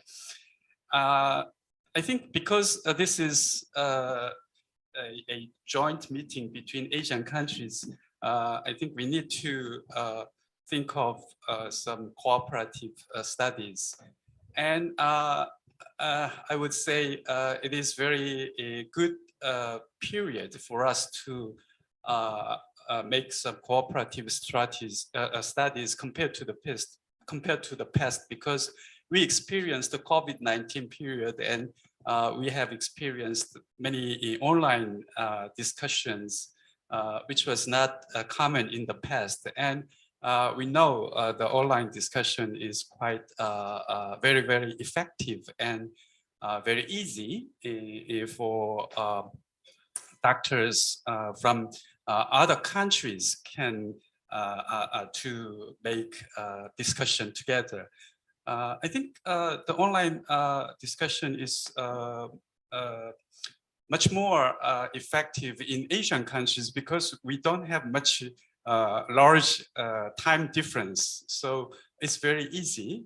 So I think we need to make some opportunities to online discussion about cooperative studies in the near future. And I'd like to suggest the epidemiology studies in Asian countries. And I think also the colonoscopy quality studies may be very interesting because the colonoscopy practice environment is very different between Western countries and Asian countries. Most Asian, as far as I know, most Asian countries have very low cost for colonoscopy, and so we have to perform many endoscopies in very short time. So that kind of situation may be maybe not good for a qualified endoscopy. So I don't have a very detailed subject, but as I said, the situation, colonoscopy practice pattern may be quite different between Western developed countries and our Asian countries. So it would be a very interesting subject. I mean, the quality of colonoscopy may be very interesting subject that we can collaboratively study in right now and in near future through the online discussion. All right, thank you very much. Okay. Right. Congratulations to Professor Soonchunghyan. Very nice summary, and thanks for the summary. I'm Zijin from Malaysia. I do agree with Professor Bjorn that the pandemic has actually made all our communication, our borders become borderless. Collaboration is so much easier these days. And a word on the quality of the endoscopy. Yes, in Malaysia itself, we notice vast differences, especially even in between endoscopies. So the quality of the endoscope that's being performed has various different kind of a quality. So that will affect all our ADRs, so on and so forth. The experience of the endoscopies as well is very much different. I now practice in a private center. I'm being timed of my withdrawal time. So I myself noticed that, the longer is my withdrawal time, up to 10 minutes, of course, the more adenomas that I can detect, right? So, so I think that is something even to look at, comparing different countries and how we perform in different centers. Service-based, government hospital, teaching hospitals, and also private centers. So those are the different aspects to look at. On a more specific note on subjects, to moving forward. So in Malaysia, our colorectal cancer screening is by FIT. We started a few years ago, offered to everyone 50 years old and above, but it's offered at every 2 years. So mainly cost issues and all that. So the positive FIT, the pickup rate for colonoscopy is slightly less than 50%. So Malaysia colorectal cancer, it is still presented at late stage 3, 4. So that indirectly also increases our healthcare cost. So moving forward, when I was in university and I was working with this group of researchers, we found that there's some trace elements that was being detected in the colorectal colectomy samples. So moving forward, whether these trace elements would also be able to detect in patients with colonic polyps. So because colonoscopy itself is invasive, so that puts away a lot of people bring people away, put off on the willingness to go forward for a colonoscopy examinations. And also cost of colonoscopy in Malaysia varies in a government setting and in a private setting. So whether any non-invasive test that could detect a colonic adenomas or polyps, and that would be able to tell the patient, look, that's precancerous, and that would further screen down the burden of colonoscopy for the populations. Because I think the number of endoscopies in gastroenterologists in Malaysia is not high. So definitely it will be a burden to move forward for first screening of colonoscopy as colon cancer screening. So looking at something that could diagnose a precancer lesion, would that be an option? Trace elements, but of course a lot of time we look at whether that's contamination and all not, but again the algorithm and the protocol has been developed with this group of researchers that I was working with. All right, thanks for your suggestions. Okay, is there any comments? Okay, oh, so yeah, it's a short comment. Very short comment, because in ISF network, we also have a session on quality of colonoscopy. And several years ago, when I went to KDDW, I also talked to Professor Beyond about how to improve. And then we started the AI project and the smartphone application for colonoscopy. And until now in Vietnam, we have the smartphone applications to support the patients for colonoscopy preparation. So I think the digital transformation in medical field, especially in GI, is also a trend that could be conduct the collaborative study. And I know that in Korea, you also have the hot topic like that. But in our region, in limited resources setting, the data regarding AI or regarding smartphone application in colonoscopy preparation is still very lacking. So I hope that after this conference, if any doctor from any country has the same interest, please feel free to collaborate and we can start very soon. Just quick comment. Thank you. That's very good suggestion. Yeah. Right. Okay. Thank you very much, Professor Yang. Okay, so next two topics will be chaired by Akitaya Akara from Thailand. Okay, thank you very much. Thank you for your interesting and good lectures from before. So for the next two sessions, we have proposals about specific research which might be considered for doing in rapid network. The first talk will be from Professor Julajak Lim-Sivilai from Siriraj Hospital, Mahidol University, Thailand. He is a very active member of our enterocolonic club and has lots of research on IBD.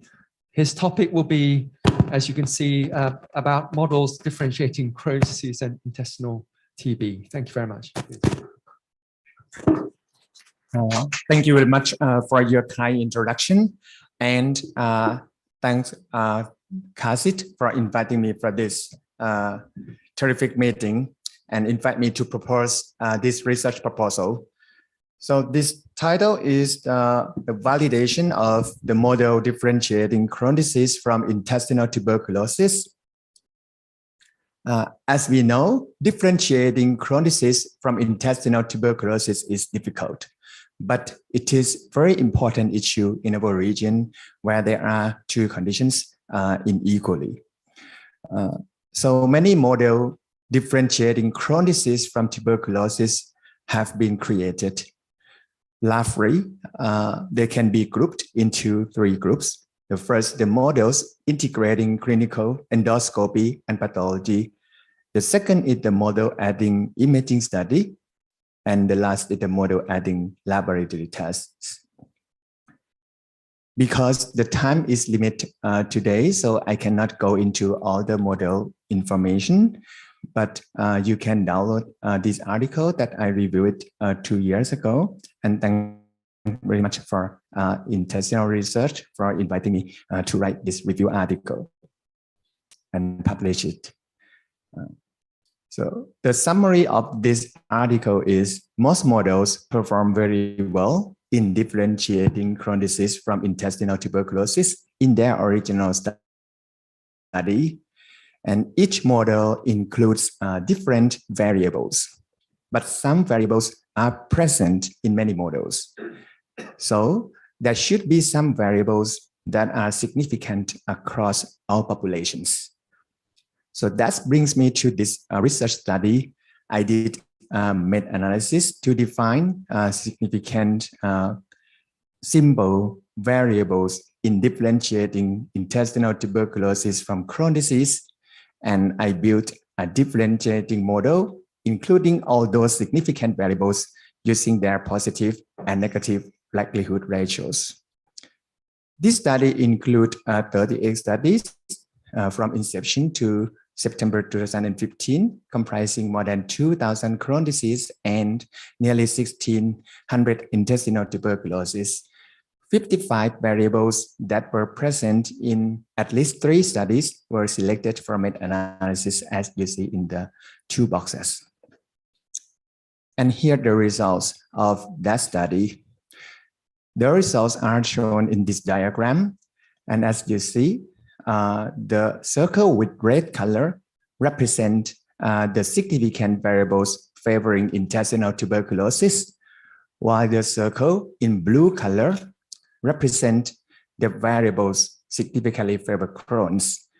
The size of each circle represent the number of the patients included in the meta-analysis of that variable, and the length between the midline to each circle represent the magnitude of significance of that variable. For demographic and clinical manifestation, the presence of fever, night sweat, lung involvement, and ascites significantly favor intestinal tuberculosis, while male gender, hematochezia, presence of perianal disease, and extra-intestinal manifestations favor the diagnosis of Crohn's.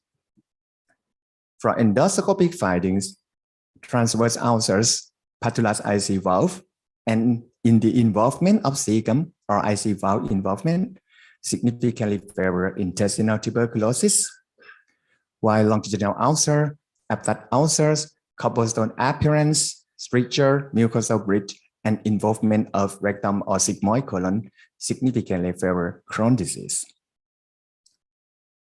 For the path findings, presence of granuloma favor the diagnosis of TB, and some characteristic of granuloma, such as confluent, large, and multiple granulomas per section, favor the diagnosis of TB.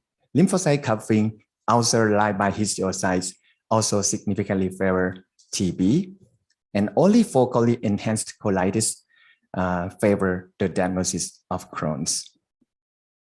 For CT enterography, short segment involvement favor TB, while wall stratification, presence of COM sign, and fibrosity proliferation significantly favor Crohn's. And the last, positive interferon gamma release assay for TB significantly favor TB strongly. And those are all significant variables in that study. And next is the model. This model calculates the probability of intestinal tuberculosis using this formula, which based on the relative prevalence of intestinal tuberculosis and Crohn's disease and the magnitude of the presence or absence of each finding determined by the positive likelihood ratio and negative likelihood ratio respectively. Any findings without a variable results, for example, you do not do CT enterography in some patients and do not have any data about CTE, the model defaults those findings to a likelihood ratio of 1 for that finding. That means there's no effect of those findings on the calculated probability. And let's see what model looks. You can access this model in this website or scan this QR code. The model initially defaults the preference of intestinal tuberculosis and Crohn's to 0.5. That means we have it equally. And I think this preference could be used in our region. So the percent probability for intestinal tuberculosis is 50%.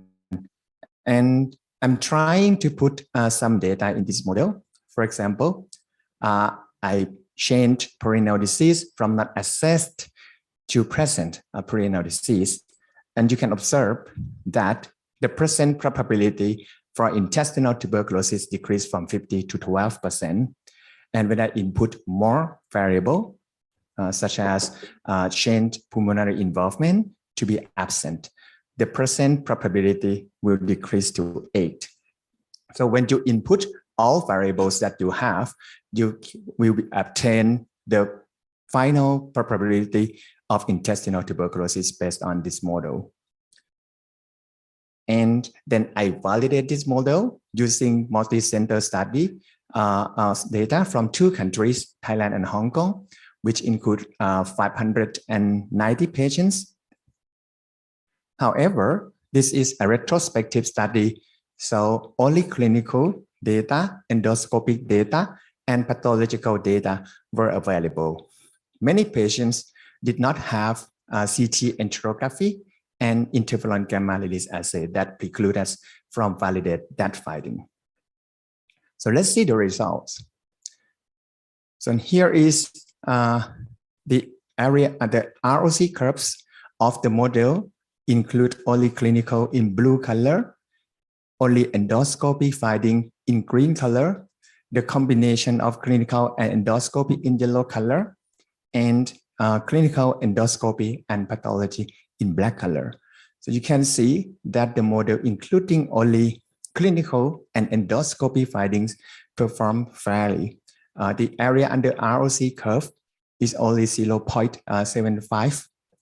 But when you combine them, the performance is getting better.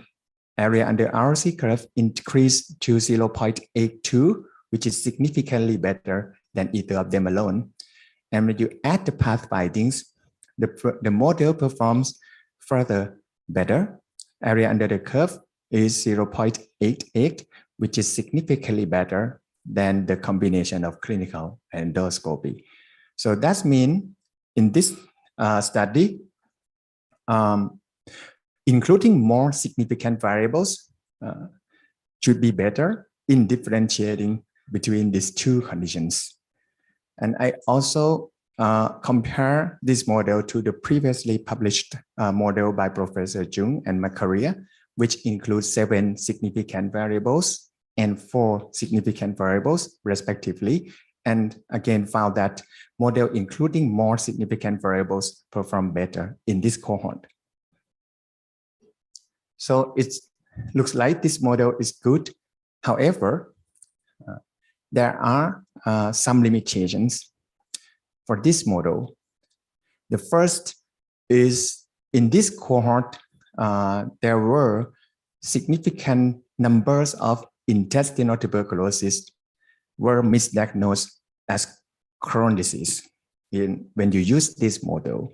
As you see in this diagram, is represent the calculated probability of intestinal tuberculosis from the model in patients with Crohn's and intestinal tuberculosis based on each model, clinical endoscopy, and all. So for this one, it's the best model. You see that the probability separated most between the two groups. However, when you look at these patients, there were some patients with TB had the probability of tuberculosis as low. So this patient would have been treated with immunosuppressive agents if we rely on this model, which could be dangerous. So include more variable like CT enterography or IGRA may improve this model performance. And the second is the lack of experienced GI pathologists and radiologists in many centers. Because as you see, the findings of pathology and CT, it's not easy to interpret, and we cannot do it by ourselves in many times. And that could limit the use of this model. So this brings us, this leads to the proposal of this study. So I want to validate the model using clinical endoscopy finding and add IGRA into this model, because this parameter can be obtained by ourselves, GI. But in some centers, if you have expert pathologists or radiologists and they are happy to join, we can validate this variable as well. So the design could be retrospective or prospective. I'm not sure how many patients having an IGRA result if we do retrospective study. So prospective study may be better. And we will include adult patients with the diagnosis of Crohn's or intestinal tuberculosis if we do it retrospectively. But if we do it prospectively, we will have to include patients who present with clinical suspected Crohn's or TB, maybe lower GI symptoms, and are found to have ulcers on colonoscopy. We gather all the information that we want, and then we follow up these patients. And if they have Crohn's or TB, we can include them. But if they have other diseases like NSAID-induced ulcer, ischemic enterocolitis, infections by other organisms, we will have to exclude those patients.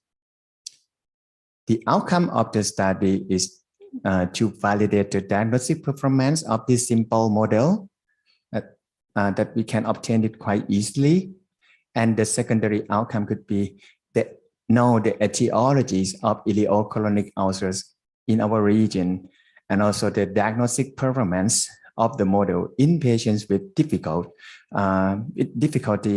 for diagnosis, especially in patients with negative all mycobacterial studies. Thank you very much for your attention. So thank you very much for the interesting and very relevant topic in our region. Perhaps we can have some comments or suggestions briefly, and then move on because of the shortness of time. So anyone from the, yes. Thank you very much for your lecture. I'm Dr. Hyun in General Secretary in Vietnam Association of Gastroenterology. I know that an ITB in Thailand in the same in Vietnam. What about the one question? How many is the percent ITB in IBD in your country? Thank you. Excuse me, Professor. So you mean the number of the relative preference of intestinal tuberculosis and Crohn's, correct? So in the cohort that we have is about half and half. So that's the reason that I default the model probability to 0.5 for the relative preference. But it could be different in other countries. Yes. I think this is a very interesting study. I think one of the main limitations, as you mentioned, there is the experience of the radiologist. I wonder you can take this opportunity to have a kind of a central committee of radiologists in order to enhance the kind of diagnostic performance of the model itself. Yeah, thank you very much. I agree. I totally agree with Professor Justin. And not only for radiology findings, even endoscopy findings maybe we have inter-observer variability. So in this study, if we can do prospective cohort, we may be able to record the video and let other doctors in the studies interpret the finding, and we can know it. Exactly. So rather than doing a retrospective, we just put and say we want to do a prospective. Yes, but in retrospective, if we don't have video record, if we have only the pictures, it's difficult to interpret sometimes. Yeah. So if you have a predefined protocol with very clear guidelines on how you take a pictures and things like that, then I think you have a much better outcome. Yes, thank you very much. Thank you, Professor Justin. Very, very relevant comments. I think if that is all for comments for this topic, the decision and discussion will be taken in, I'm not sure whether the panelists afterwards or whether the scientific committee will be discussing this further. So thank you very much, Professor Jolada. So our next speaker will also talk about a specific issue with inflammatory bowel disease, the accuracy of diagnostic modalities in sarcopenia. Our speaker is Professor Rabinu Rangga Pribadi from the National General Hospital, Indonesia. He's a representative here from the Indonesian Society of Gastroenterology. So please, Professor Rabinu.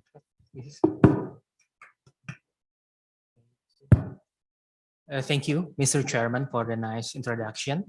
Good afternoon to all my colleagues here. I would like to extend gratitude for CASET and VNAGE for inviting us to this important meeting to provide a glimpse of our proposal of project introduction. The title maybe is not so familiar for most gastroenterologists. We are talking about sarcopenia. Sarcopenia is a field usually for rheumatologists. So we will dig deeper into this topic. Let me proceed. Okay, for the first question is what is sarcopenia? And I would like to elaborate more easily. This is the picture of a CT scan of thigh muscle. And then it showed on the left side is a muscle here. Here is the quadriceps muscle. And this one is hamstring muscle in young healthy person. You can see there that this muscle is normal with few fat layer. But you can see on the right side is the sarcopenic thigh muscle in. Okay, but you can notice that the muscle mass is decreased, with the enhancement of the fat layer and the right side of the picture. So basically, sarcopenia is decrease of muscle mass, basically. But according to the newest research and based on the European Working Group for sarcopenia in older people, the criteria evolves. It's not only low muscle mass, but it incorporates also low muscle strength and low physical performance, which means if we would like to define sarcopenia, it should, number one, is an obligatory, and followed by 2 or 3 to define sarcopenia. Okay, after we know the definition, the basic of sarcopenia, this is the proposed pathophysiologic models for sarcopenia in IBD. Malabsorption, surgery, and corticosteroids, chronic inflammations in IBD, dysbiosis, and physical activity all contributes to the increased catabolism, protein catabolism, especially in the muscle. So there is a decreased synthesis of protein in IBD patients' muscles and implicates in sarcopenia. Okay, after we know what sarcopenia is, why should we give attention to sarcopenia in IBD? What's the burden? What's the impact for our patients? Okay, this is a compilation of trial. Just see at the right side of the screen that you notice that sarcopenia prevalence in IBD range quite large, from 25% to 70%. It depends on the examination, whether you are using the XA or you are using a CT scan. This is the burden. So I would like to open your mind that the burden is quite high based on the prevalence of sarcopenia. This is the impact of sarcopenia in IBD. There's a lot of it, but I will show you a brief that source muscle area measured, and it's related to post-operative complications in Crohn's disease, and then related to post-operative outcomes in acute severe UC, and novel predictor of need of rescue therapy in hospitalized patients for UC. Basically, sarcopenia is poor predictor for bad prognosis. And then also the predictor of surgical site infections in UC patients, and then high probability of high colectomy in UC patients, and also significantly elevates the risk of major post-operative complications. Systematic review done by Ryan et al. Showed that the prevalence of sarcopenia is 42%, quite high, and Peterson and Holt showed that the post-operative complications has increased risk in patients with sarcopenia. So we already know the burden is quite high, and then the prognostic implications is also burdensome in sarcopenia. So we should always evaluate sarcopenia in IBD. But how? How we measure sarcopenia in IBD? Because it's relatively new, may unfamiliar for most of us. According to the Asian and European Working Group, we have 3 variables. There are muscle mass, and then muscle strength, and also physical performance. From the research standpoint of view, we can conduct CT scan, for example. The XA, although in clinical practice, it's much more practical to perform, for example, the XA. And for muscle strength, we can perform hand grip strength or physical performance, the usual gait speed or get up and go test. This is how to identify sarcopenia in clinical practice. You notice that this is from Asian Working Group for sarcopenia in 2019. That's specifically for geriatric patients actually. But as you can see here, you can see muscle strength, physical performance, and ASME. ASME is appendicular skeletal muscle mass that is calculated from the DXA to measure that, to define whether the patient has low muscle mass or not. This is the DXA. Maybe you know acknowledge that patients with osteoporosis use DXA, but this DXA is for body composition, not for bones. So we should ask body composition DXA to measure the muscle mass, and it's the appendicular muscle mass, leg and arms to be measured.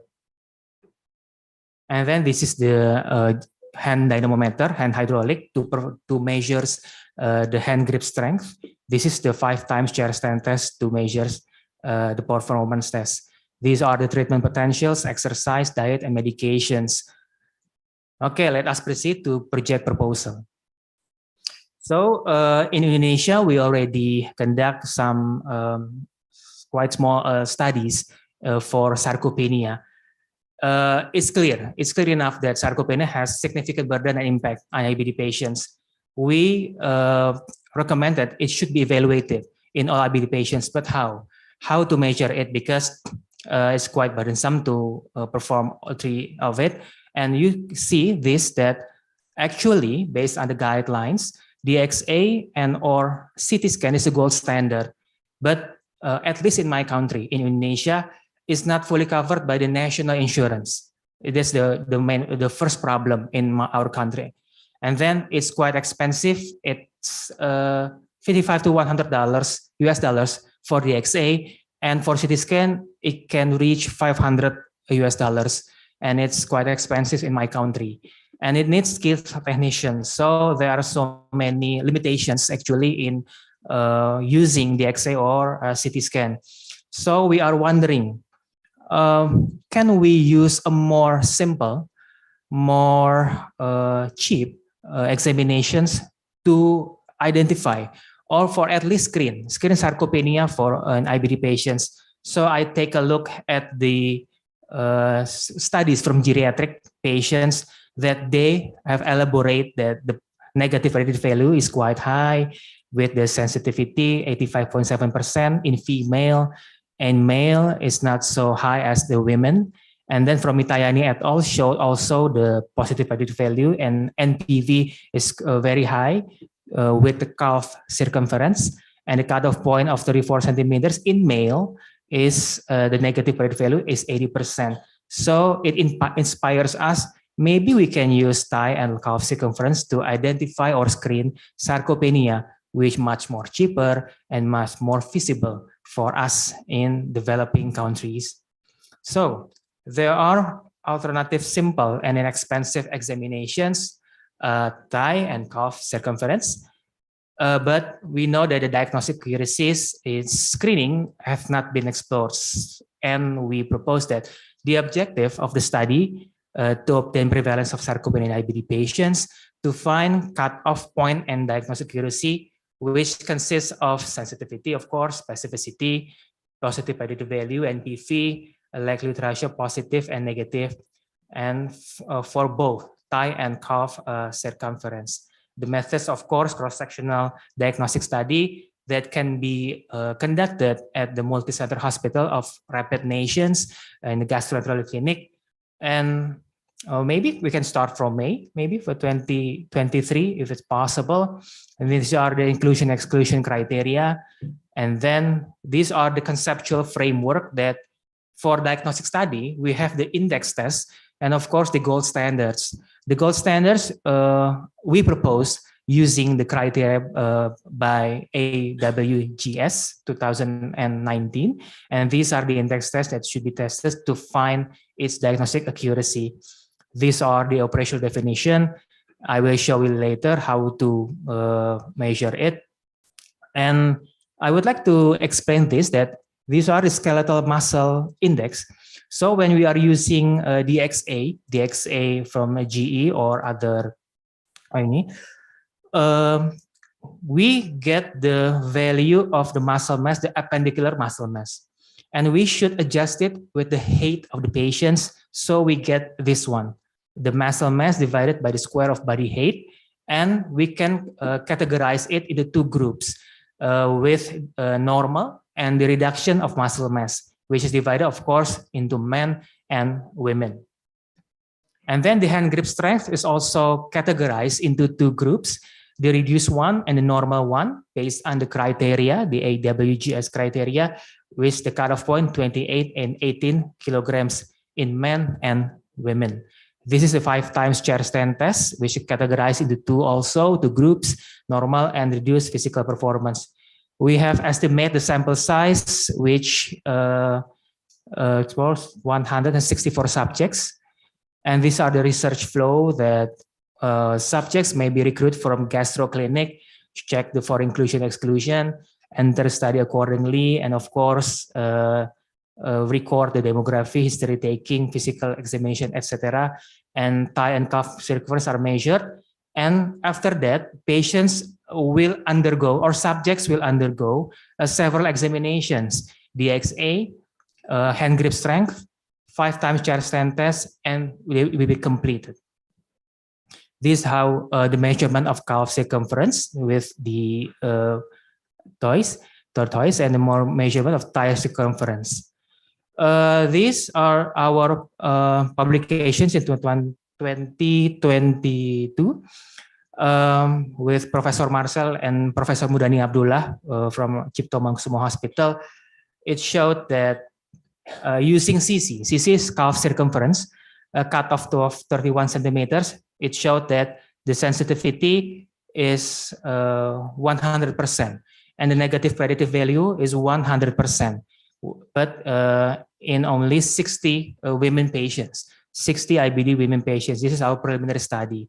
And using TC is thigh circumference cutoff less than 50 centimeters, we also get the sensitivity of 100% with slightly with higher negative predictive value, 100%. So based on this preliminary study, it showed that maybe we can use thigh or calf circumference as a screening modality, whether this patient should undergo DXA or CT scan. These are the potential applications of, for example, I take a thigh circumference measurement in the clinic. For example, a female IBD is attending to our clinic. We measure the thigh circumference. If it's over than 50 centimeters, it's normal. No need for further sarcopenia examination. But if it's less than 50 centimeters, we should go for further examinations.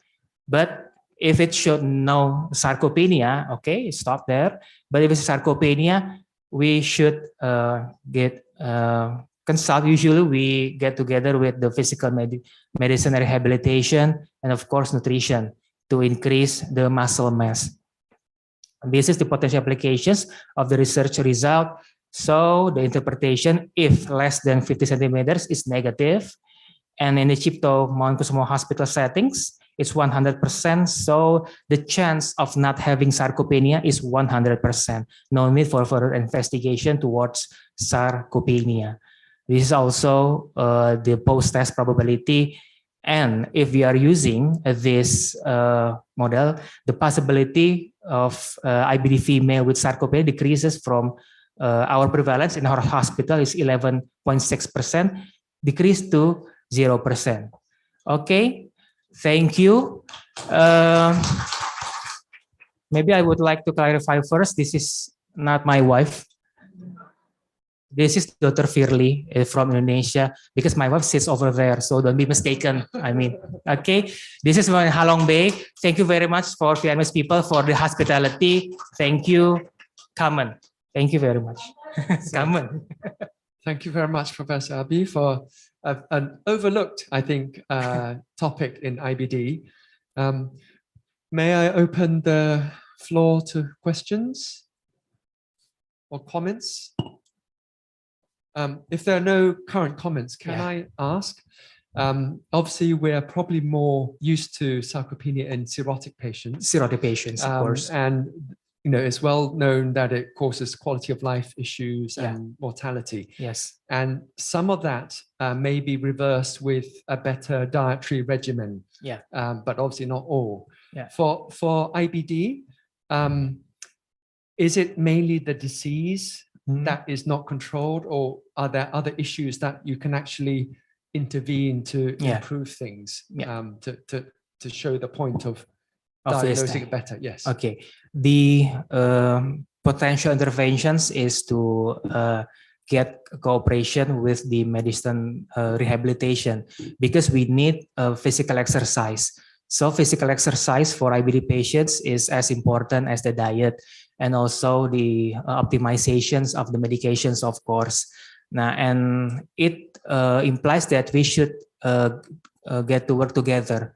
We have to collaborate with other specialties to increase the quality of life of our IBD patients. That's our point.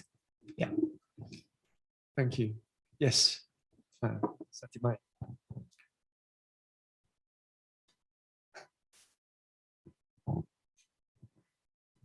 I'm Satimai from Bangkok, Thailand. Thank you, Abby, for your nice presentation and Thank nice you. study. I just want to add a comment about the sarcopenia. I think this is a good opportunity for us to look for the IBD in our regions, because from the Western country, the problem is about obesity.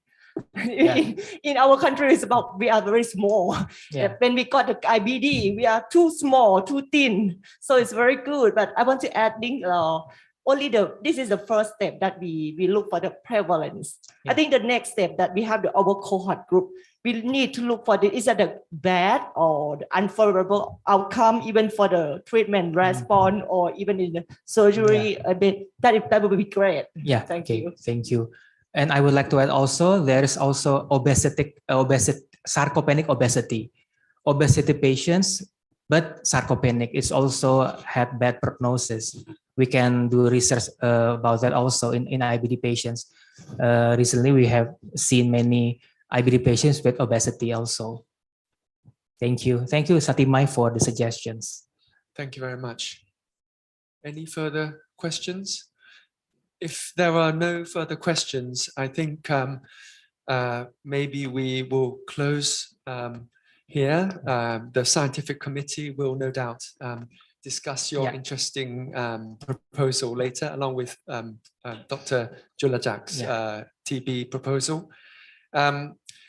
So the panel discussion, I think we are not having, as we've had discussions along the way.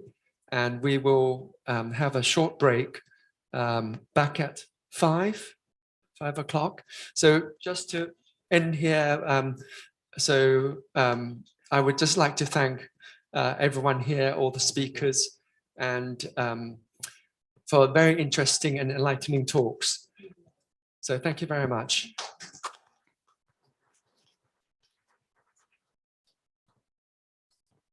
So please come back to the hall in 10 minutes, and then we will start the session 3. Thank you.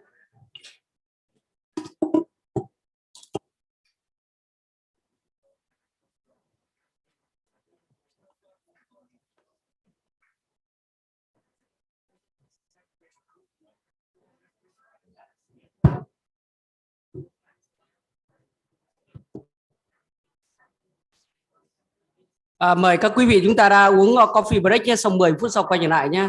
10 minutes for the coffee break.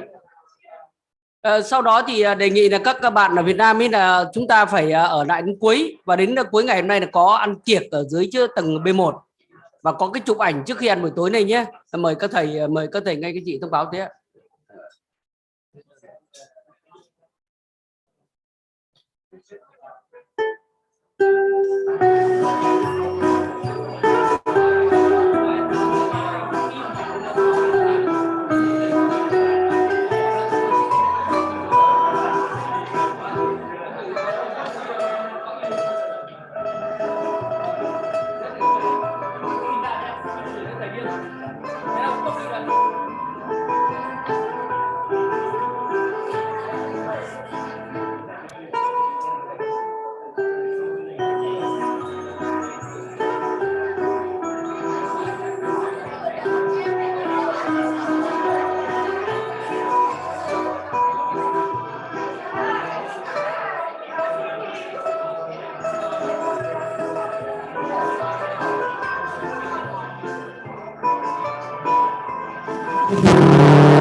Vâng, cháu đang mời mọi người vào đây ạ. Dạ, dạ. Vâng, vâng, vâng.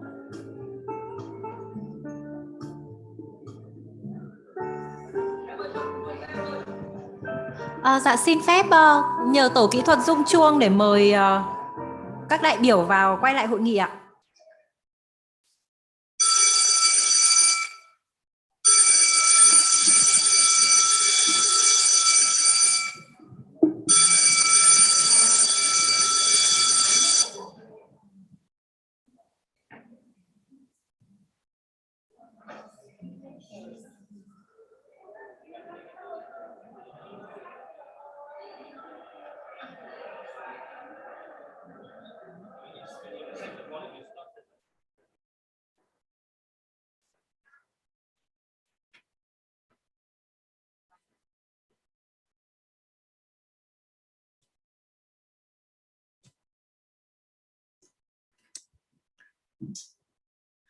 Thank you for coming back for the last session.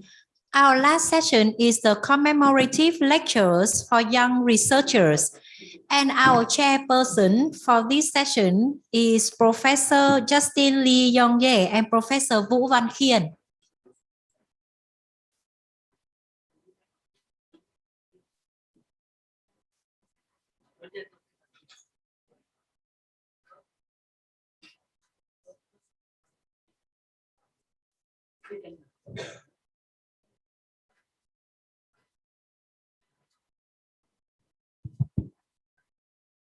So very good evening, and hopefully everyone has come into the room.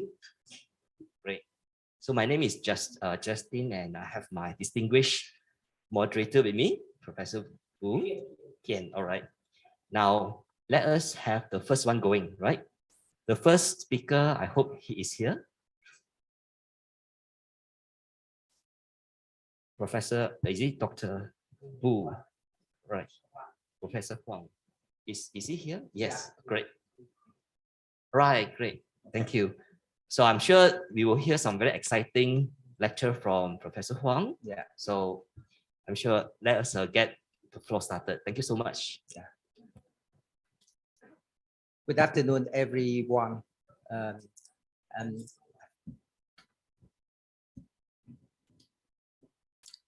Good afternoon, everyone. I would like to thank Rapid organizer for inviting me to join this meeting. And it's my pleasure to share with you my topic, how to optimize IBD treatment in limited resources like in Vietnam. As you know, IBD is increasing in Asia, and look at the diagram of the annual incidence of the Crohn's disease and ulcerative colitis from 1990 to 2017. We found that in 1990, the incidence of the IBD in Asia is very, very low. Just 0 or to 1%, 1 to per 100,000 person year. And in 2016, the incidence of the IBD is increasing. In addition to the increase of the incidence, the early course of the Crohn's disease in Asia is comparable to the Western country. This is the study of the 180 patients with the CD from 8 countries in Asia. We found that the cumulative probability of the behavior change from inflammatory to stricturing or penetrating disease was similar in Asia in comparison with that in Australia. And after the follow-up of the 18 months, we found that the probability of the complication in Asia is reached to 20%. It's a very so high. And now look at the situation in Vietnam, especially in our center. In our hospital, we built up one IBD team, and we had to collect 37 patients with the chronic disease, and we found out the median time from symptom onset to diagnose it was 7 months. And in Vietnam, we found out the severe complication like stricturing and penetration was a high onset.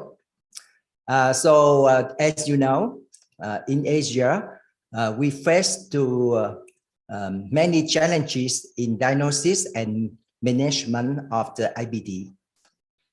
Firstly, because IBD is the emerging disease in Asia, so we don't have enough experience for diagnosis or management of the IBD, and we lack of the specialists, especially pathologists.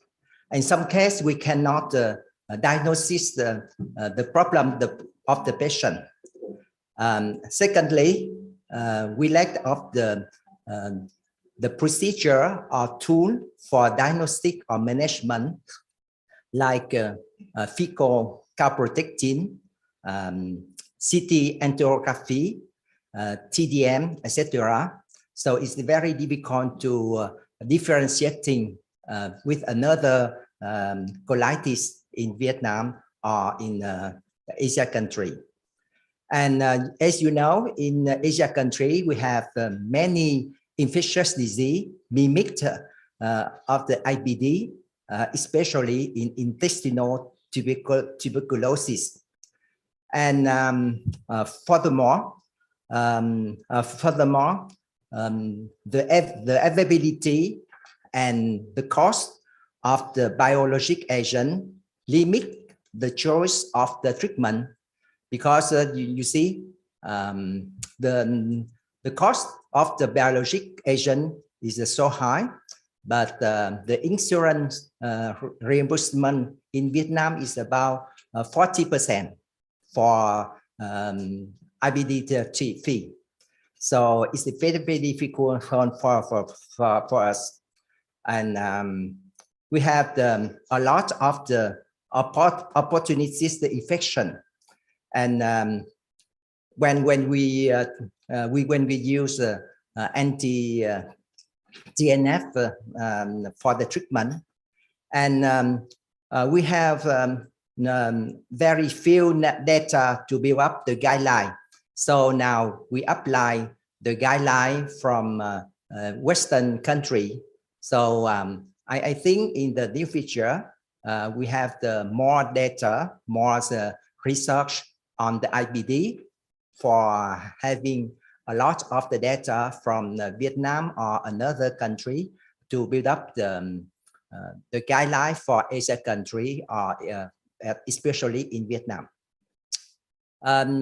You can see IBD is a very difficult disease for diagnosing and treatment, with a lot of the complication involving a lot of the specialty.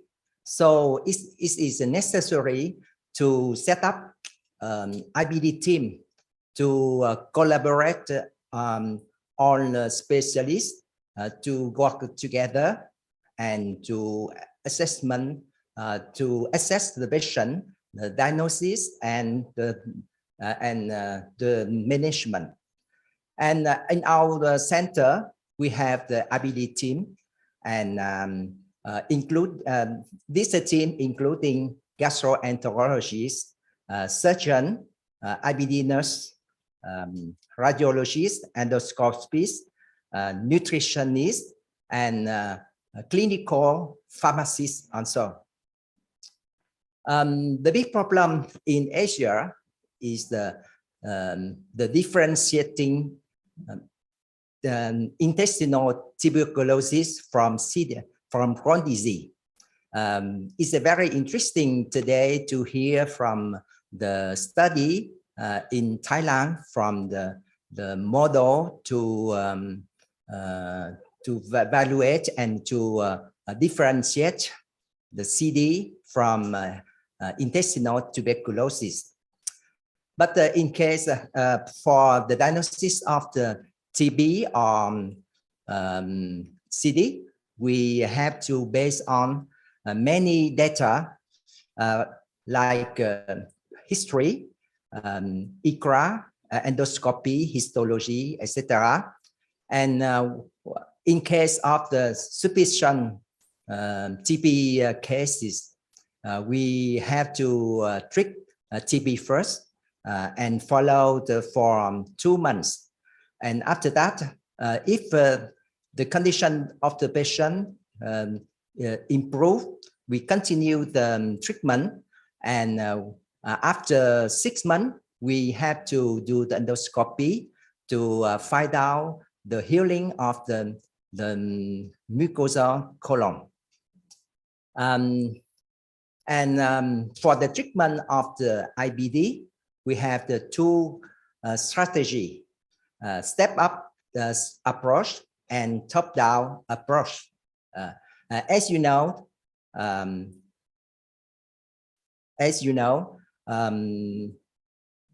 the top down approach show improved clinical outcome, but the top down approach cannot be recommended in all patients in active CD in Asia because of the cost and a high risk of the infectious disease.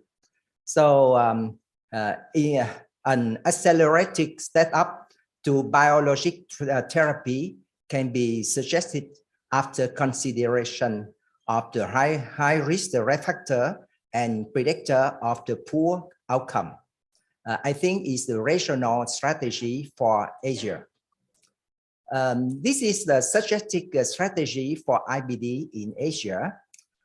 When we have the newly diagnosed IBD, first of all, we have to assess the patient for the risk of the rapid progression to bone damage and disability, including age, young age at the onset, extensive colitis or extensive anatomic involvement, deep ulcer, perianal or severe rectal disease, complications like stricture, penetration, or prior surgical resection. If the patient have the high risk of the progression to bone damage, we have to choose the top-down or accelerated setup. In low-risk patient, we try to start with the conventional setup. In our IBD team, we collect 56 patients, and applying this strategy, we have the 1/4 patient have the top-down and accelerated setup, and we have also the about 20% patient have the surgery within the first 3 months since the diagnosis. So I think the IBD in Vietnam is also severe than another country. For optimizing conventional therapy, we have to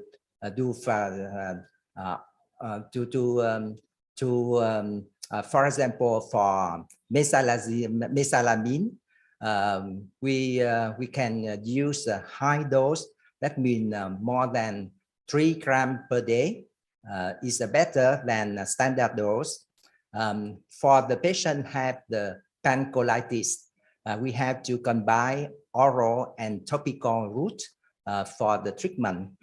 And once they improve the compliance of the patient, and when the patient have the when the patient improve the clinical symptom, we continue the treatment to prevent the relapse of the disease.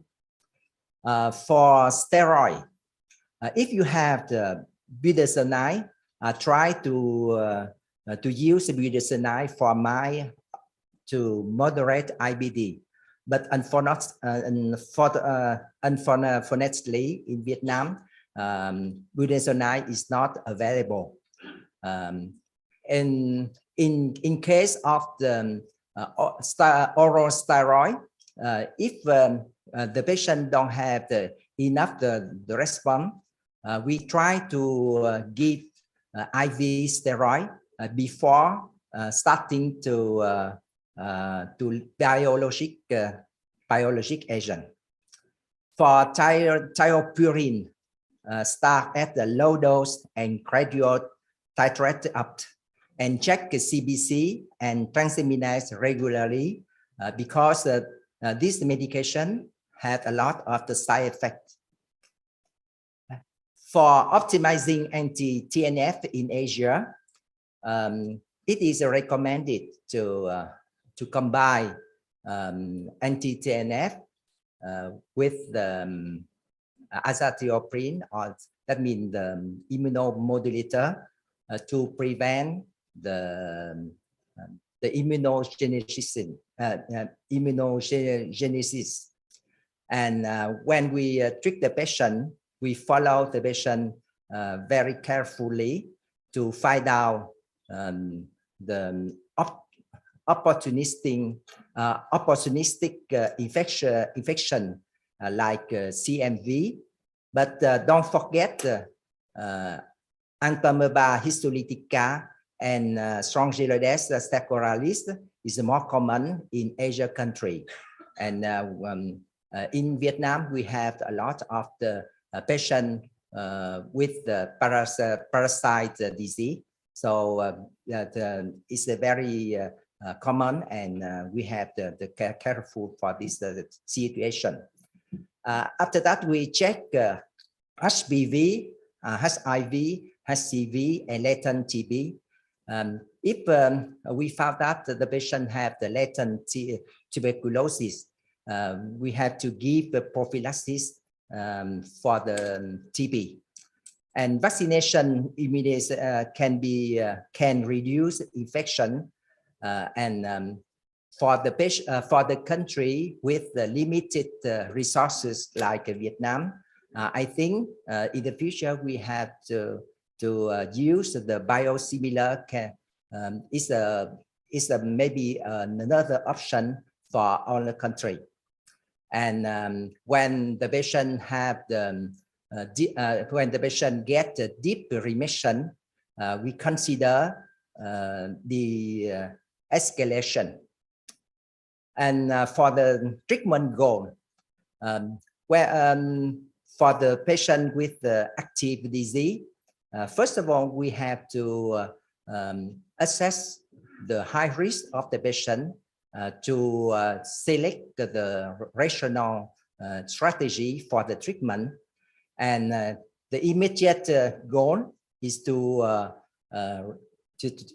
improve the clinical symptom. And secondly, for the intermediate goal, we have to normalize the inflammation marker and decrease the fecal calprotectin for the long term goal. Endoscopic healing is the long-term target, we have to achieve. And when we treat the patient, we perform the tight control to assess the patient. If the patient don't have the response enough, we can adjust the strategy to find out another problem of the patient.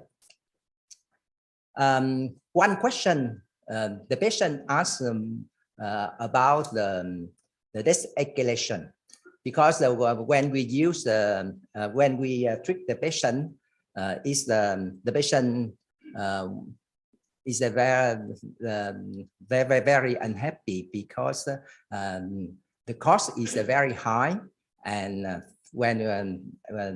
and this the IBD is the progressive disease, and have the relapse on time. So the decision to withdraw a drug should be made to each individual based on patient preference, disease activity marker, risk of relapse, safety, and cost. But when we stop, when we escalation, we have to face the relapse of the disease. For the azathioprine monotherapy, the relapse rate is about 14% after 1 year, and after 5 years, the rate was about 63%. When we stop azathioprine in combo therapy, when we use adalimumab, we may stop the azathioprine after the study Diamond 2. But when we stop anti-TNF in combo therapy, we have to face a relapse problem after 1 year, 2 years, etc. But in some the patient, we can stop the treatment if the patient is the older age, short anatomic involvement, deep remission, history of the serious infection. So in this case, you can switch to another medication like anti-glycan to have the less side effect of the infection. But when the patient, some patient, we cannot stop the treatment because when we stop the treatment, the patient had the relapse of the disease, including young age, endoscopically active disease, elevated CRP or fecal calprotectin, perianal disease, complication with stricturing and penetrating behavior, extensive anatomic involvement, prior surgical resection, and relapse when stopping anti-TNF. So in conclusion, as you know, IBD is increasing in Asia, and early course is comparable to the Western country. Intestinal tuberculosis is very difficult to differentiate from Crohn's disease, and we have to set up the multidisciplinary team to optimize IBD management and diagnosis. Accelerated setup may be an appropriate strategy. Optimizing conventional therapy can reduce the cost. High suspicion of the infection when the patient having the anti-TNF apply target to strict to target can improve the outcome. The escalation can be considered in some patient case by case. Thank you for your attention.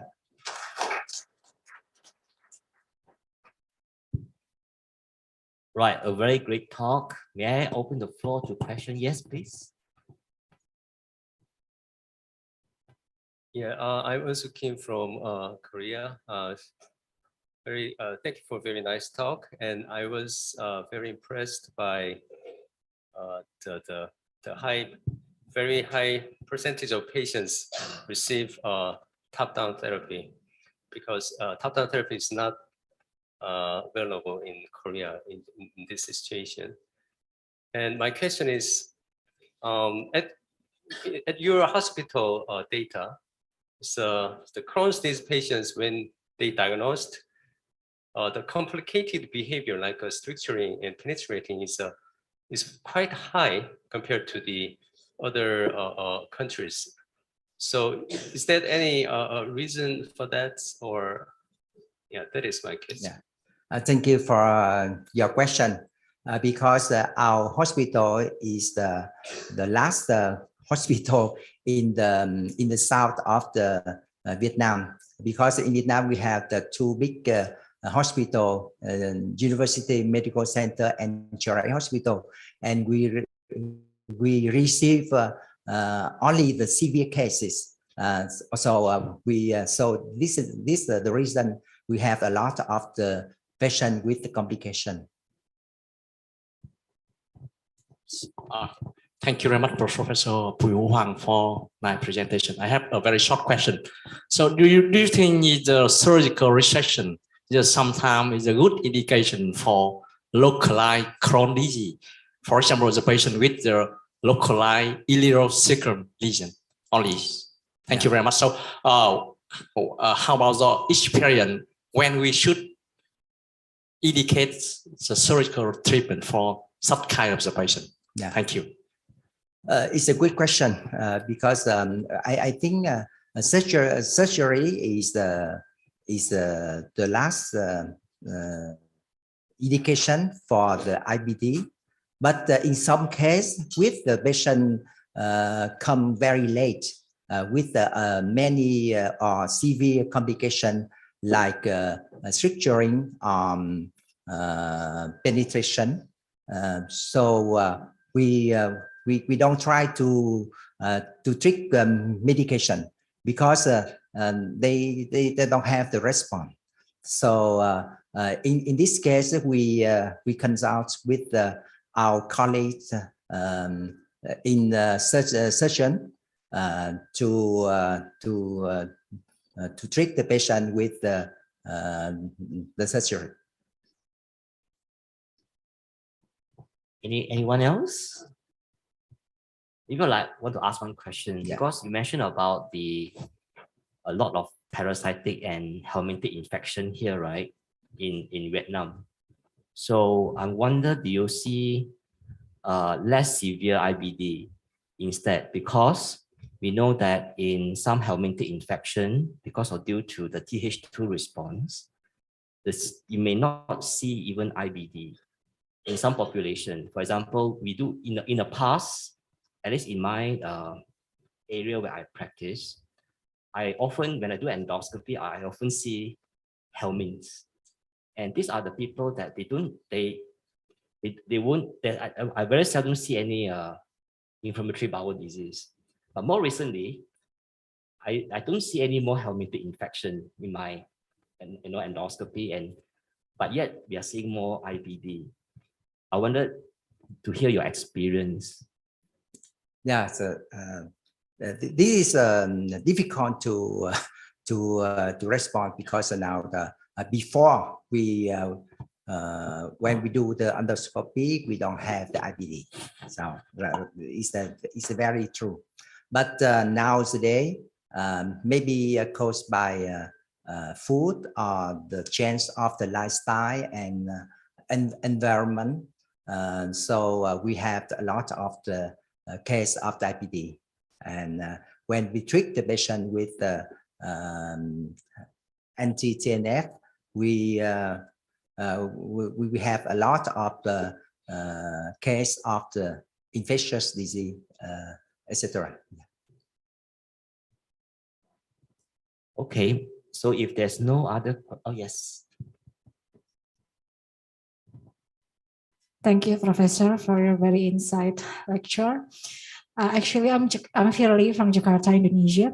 Actually, I just want to know how about in this Vietnam, in your country, how do you, if you want to diagnose inflammatory bowel disease, you have to exclude all the infections. Is there any algorithm in your country how to you exclude the gastrointestinal infection? Is there any gastrointestinal panel examination that you've routine done in your hospital?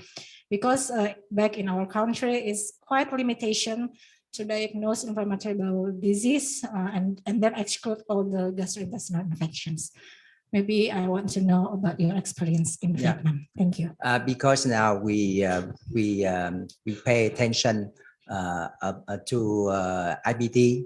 So for the patient with the problem of the colitis, the problem of the intestinal disease, we do some tests and some procedure like fecal calprotectin, CT and angiography, etc., to exclude another disease. And we do again the endoscopy, and we do the biopsy, and we discuss with our pathologist to find out the diagnosis.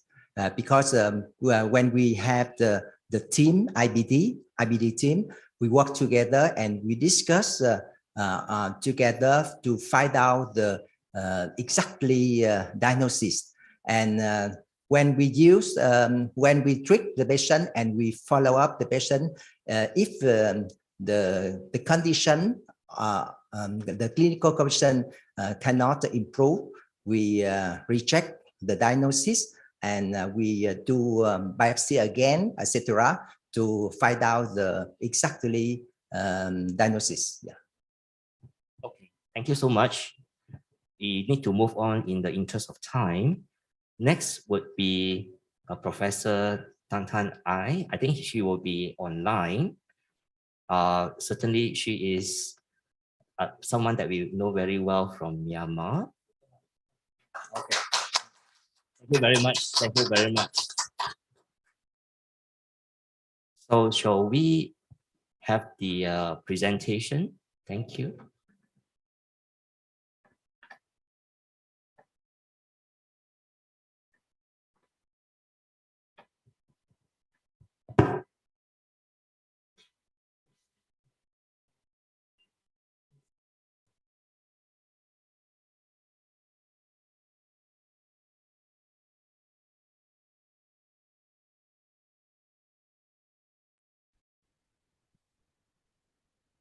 Hi, everybody. I'm Dr. Tan, consultant gastroenterologist from Yangon General Hospital. First of all, I would like to thank Korea's.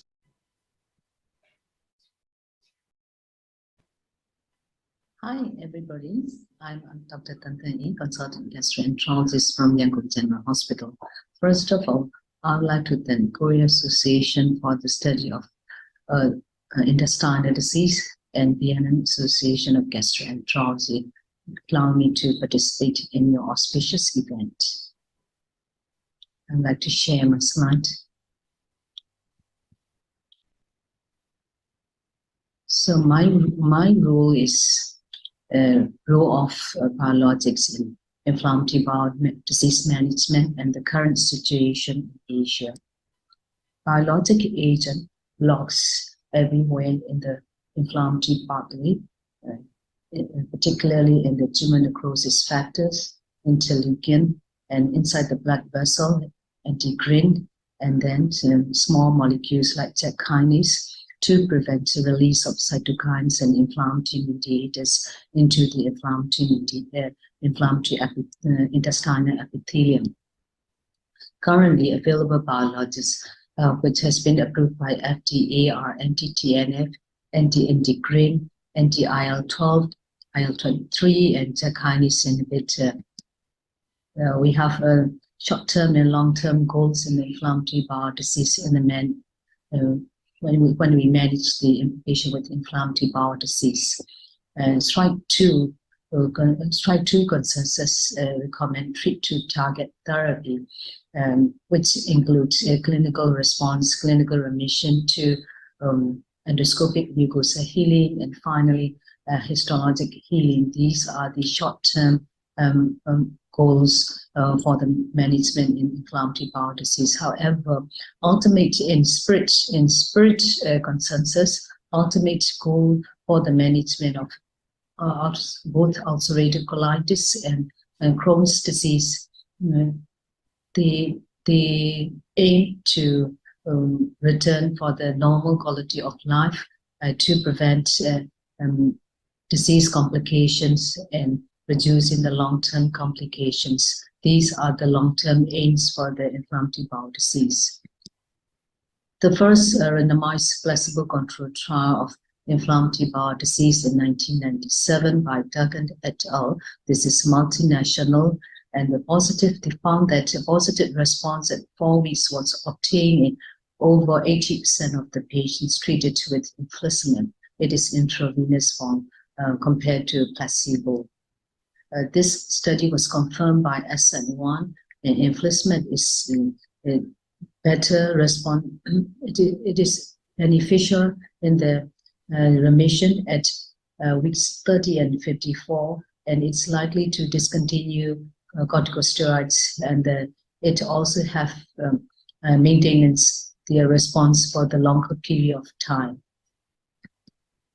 And in the SN2 study show that patient with fistulizing Crohn's disease, there is a complete fistula closure was greater in the infliximab arm rather than the placebo. So infliximab is also useful in the induction and maintenance therapy for ulcerative colitis in terms of clinical response, clinical remission, and mucosal healing at up to week 54 compared to placebo. It is shown in AD1 and AD2 study from Belgium and the United States. Another biologic therapy is another anti-TNF therapy is adalimumab, which is a human monoclonal antibody, and it comes with subcutaneous form, and it also have induction and maintenance for the moderate to severe Crohn's disease in CHARM trial. And the benefit is that adalimumab adalimumab can be used in the patient who does not respond, who has lost response or intolerance to infliximab. Adalimumab has a tolerated and beneficial effect of those patient group as well. Adalimumab is also used in maintenance treatment for Crohn's disease. It is expressed by a classic 2 trial.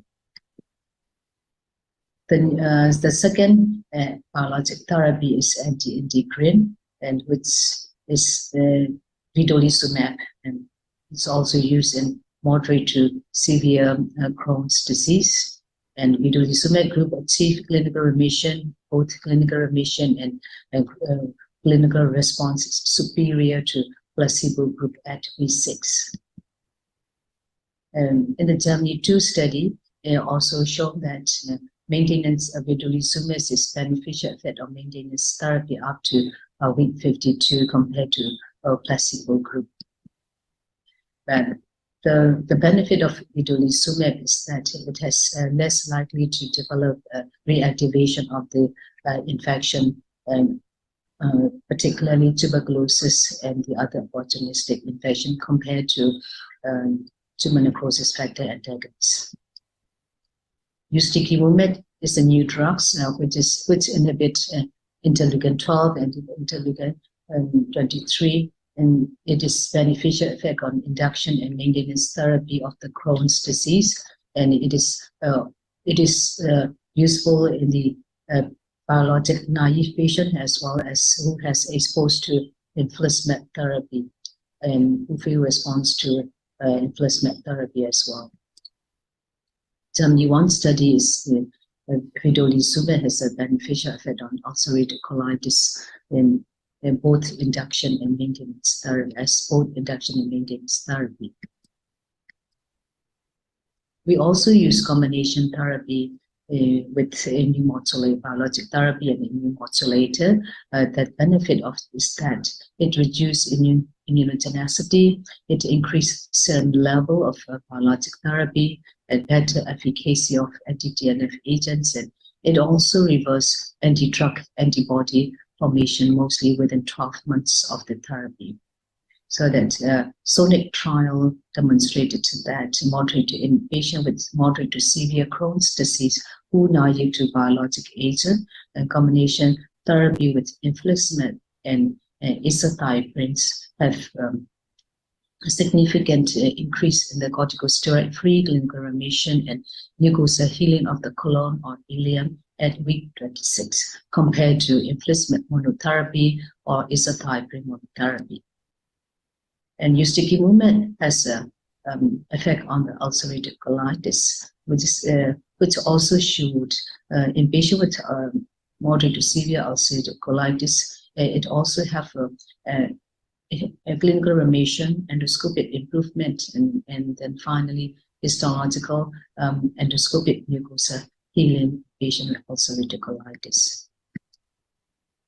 Tofacitinib is a new small molecules as it comes with oral form. It is also useful in induction and maintenance therapy for ulcerative colitis, which was demonstrated in OTIF induction 1, induction 2, and OTIF sustained therapy. Combination therapy is also useful in ulcerative colitis with infliximab and azathioprine, and both in induction and maintenance therapy. So in summary, biologic therapy in moderate to severe Crohn's disease, infliximab, adalimumab, ustekinumab, and vedolizumab, they are good for best drugs of choice for induction and maintenance therapy. Ustekinumab and vedolizumab are the drug of choice for patients who fail to anti-TNF therapy as a second line. They are useful for second line therapy. And infliximab is still the drug of choice for very anal fistulizing Crohn's disease as for induction and maintenance therapy. For ulcerative colitis, for those patients who have biologic naive, infliximab and the vedolizumab, they are the drug of ustekinumab. They are the drug of choice for the patient with biologic naive ulcerative colitis. Ustekinumab and the tofacitinib, they are the drug of choice for induction therapy with moderate to severe active colitis with prior exposure to tumor necrosis factor antagonists. So we also use, we have another options for biologic therapy, which is biosimilars. And biosimilars, currently we have 4 biosimilars approved by FDA, and it is also available in Asia. They are infliximab biosimilar CTP13, infliximab after, and adalimumab biosimilar, adalimumab Atto, and adalimumab advan. So we have the study with CTP13 in the inflammatory bowel disease from Korea. They demonstrated that the biosimilar CTP13 is tolerated and is not inferior to infliximab and other biological therapy in terms of remission and the maintenance in both Crohn's disease, fistulizing Crohn's disease, and ulcerative colitis. When you talk about the treatment strategy for inflammatory bowel disease, as you all know, there are step-up therapy and top-down therapy, in which biologic therapies are added and started at the early year stage of the disease. But for Asia setting, because there are many limitations for biologic therapy as a top-down strategy, because of the high costs, minimal reimbursement, and because most of the Asian populations are not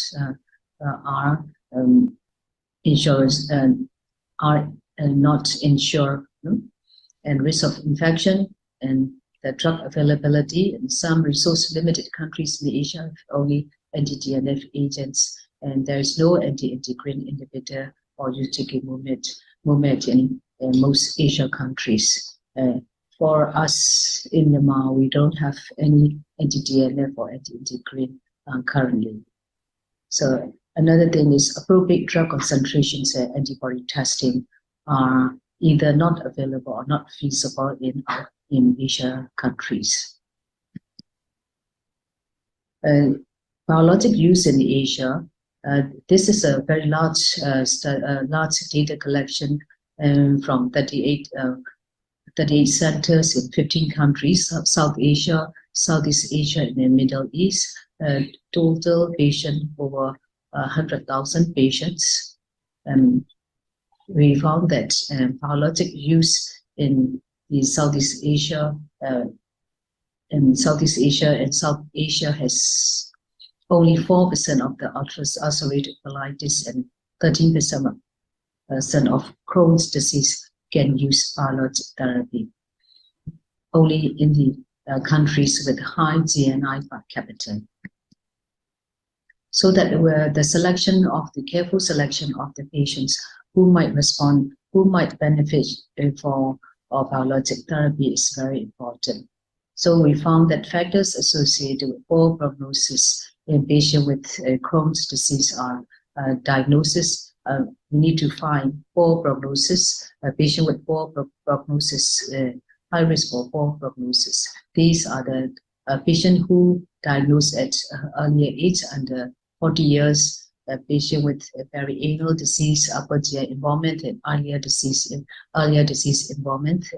They have a worse disease outcome, and early need for systemic corticosteroid therapy within 6 months of diagnosis, have fourfold risk of surgery and smoking, leading to stricturing and fistulizing disease behavior. So that we need to find high-risk group, and they might benefit for starting biologic therapy. These are the indications for biologic therapy in Asia, which is recommended from APAGE and ACC. In Asia setting, an accelerated step up to biologic therapy is recommended in Asia, and biologic therapy are used to induce remission in patients with moderate to severe Crohn's disease and severe ulcerative colitis refractory to conventional therapy. Infliximab is considered as rescue therapy in acute severe ulcerative colitis who are not responded to intravenous corticosteroid therapy within 3 to 7 days. Biologic agents should be used as first-line therapy to complex perianal fistula in combination with surgical intervention. Anti-TNF are the preferred biologic therapy for extraintestinal manifestation. Currently approved biosimilars are as safe and effective as reference products, so that it can be used as induction and maintenance therapy for both UC and Crohn's. So that the choice of drugs in Asia depends on individual patient profile and risk and benefit of the biological therapies, like risk of reactivation of tuberculosis or hepatitis, and costs and the long-term persistence. So these are, we need to consider these factors before we start biologic therapy. So before biologic therapy, we must find out the latent tuberculosis screening, and we need to treat chemoprophylaxis. For those IBD patients should be screened for tuberculosis by chest X-ray and tuberculosis skin tests and IGRA before anti-TNF therapy. IBD patients with latent tuberculosis infection should receive biological agent in combination with prophylactic anti-TB treatment with at least isoniazid during the first 6 months. These are recommendations from the AOCC and APAT recommendation. And another thing is we need to screen opportunistic infection like hepatitis B, hepatitis C, HIV, and syphilis before corticosteroids and biological therapy. All IBD patients with positive HBs antigen, they must treat anti-KB or antimicrobial 1 week before biologic applications. And hepatitis B vaccination should be received for those negative hepatitis B infection. So as I mentioned before, on the background factors of background factors in the Asia patient of high costs and the reactivation of the infection, and as well as the drug availability. These are the factors which we cannot use biological therapy for as a long-term strategy. And so that we must consider de-escalation of the therapy at some point. So we need to find out who are the fit for the which patient is fit to stop a biological therapy at some point. So these are the factors that favors to consider de-escalation of the therapy are older patients over 80 years, limited disease involvement, and little or no treatment delay after early diagnosis, and good treatment response to stable therapy, and mucosal healing who are in prolonged remissions. So these are the factors. These patients groups are less likely to relapse after stopping biological therapy. So we have a study So this is retrospective analysis over 100 patients, and patients with CD and Crohn stable remission with combination therapy. They follow up these patients for 7 months after stopping infliximab. Majority of the patients receive stable condition without relapse after de-escalation of the therapy. So they found that upper GI location of the disease, white cell count, and low hemoglobin level. These groups have over 40% chance of risk of major complication after stopping infliximab withdrawal. This is a systematic review and meta-analysis. They make the model, biochemical model, to predict the individual risk of relapse after stopping biologic therapies. These include age over 80 years, age of diagnosis, older age of diagnosis, no immunosuppressant, older age of diagnosis, and the infliximab therapy, and disease duration is less than 15 years, and CRP level less than 5 at the time of infliximab, at the time of biologic withdrawals. These are the factors who has less chance to relapse after stopping biological therapy.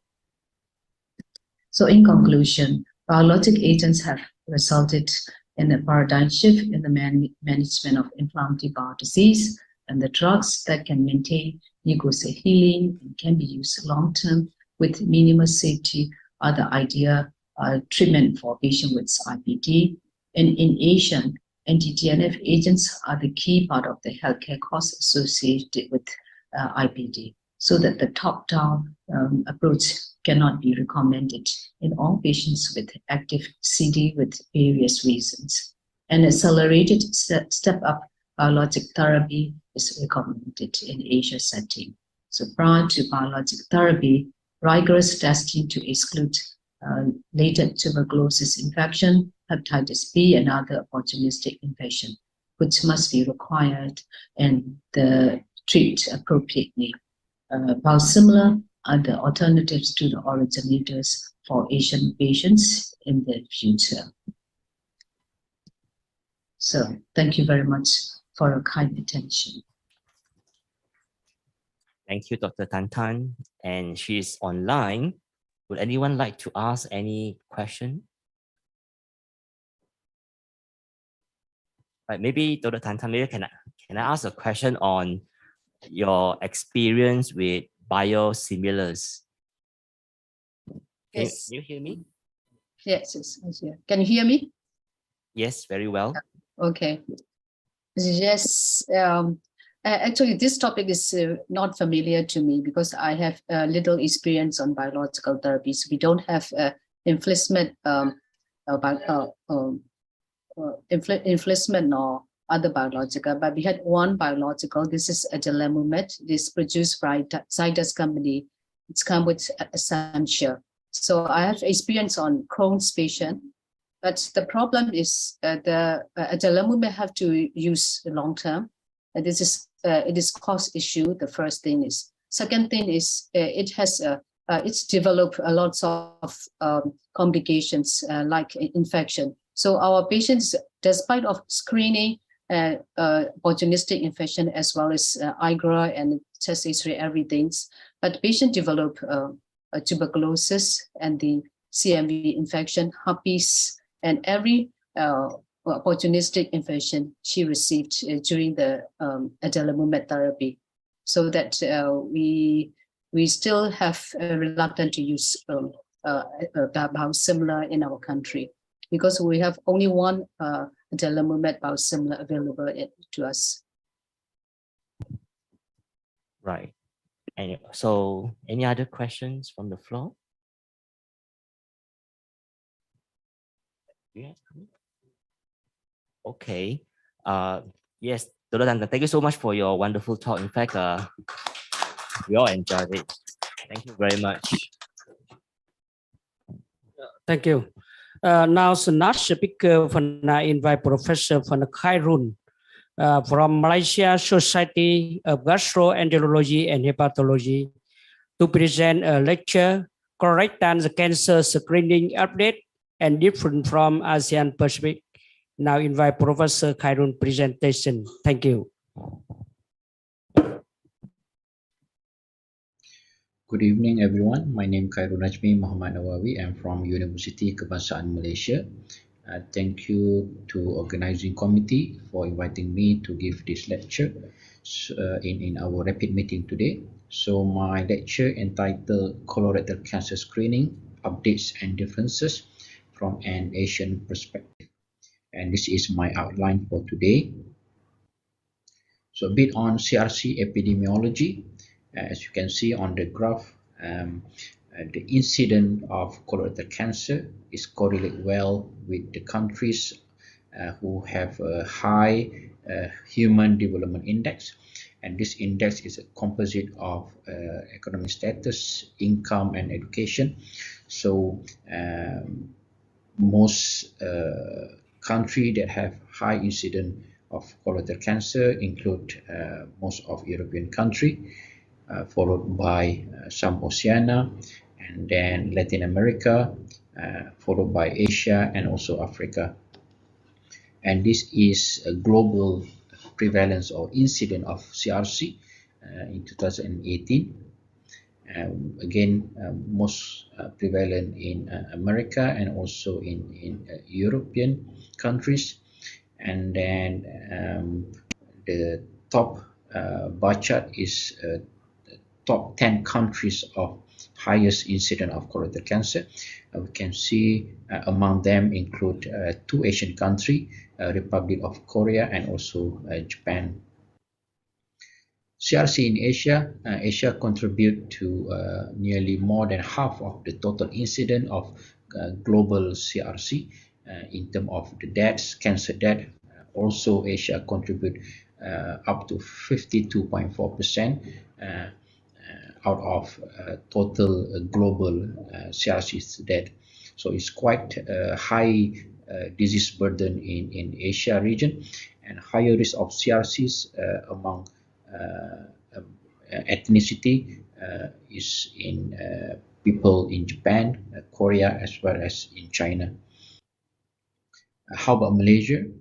In my country, the latest data that we have in terms of incident rate, we have 21.3 incidents over 100,000, and it's most prevalent in Chinese population, followed by the Malays and Indian. What is the rationale for CRC screening? So we have to go back to Wilson and Jacquinot principle of screening tests. You have to comply and fit into those criteria according to the condition, test, screening program, and treatment. And definitely for colorectal cancer, all of those criteria has been met and ticked. And nowadays, there are a lot of evidence based that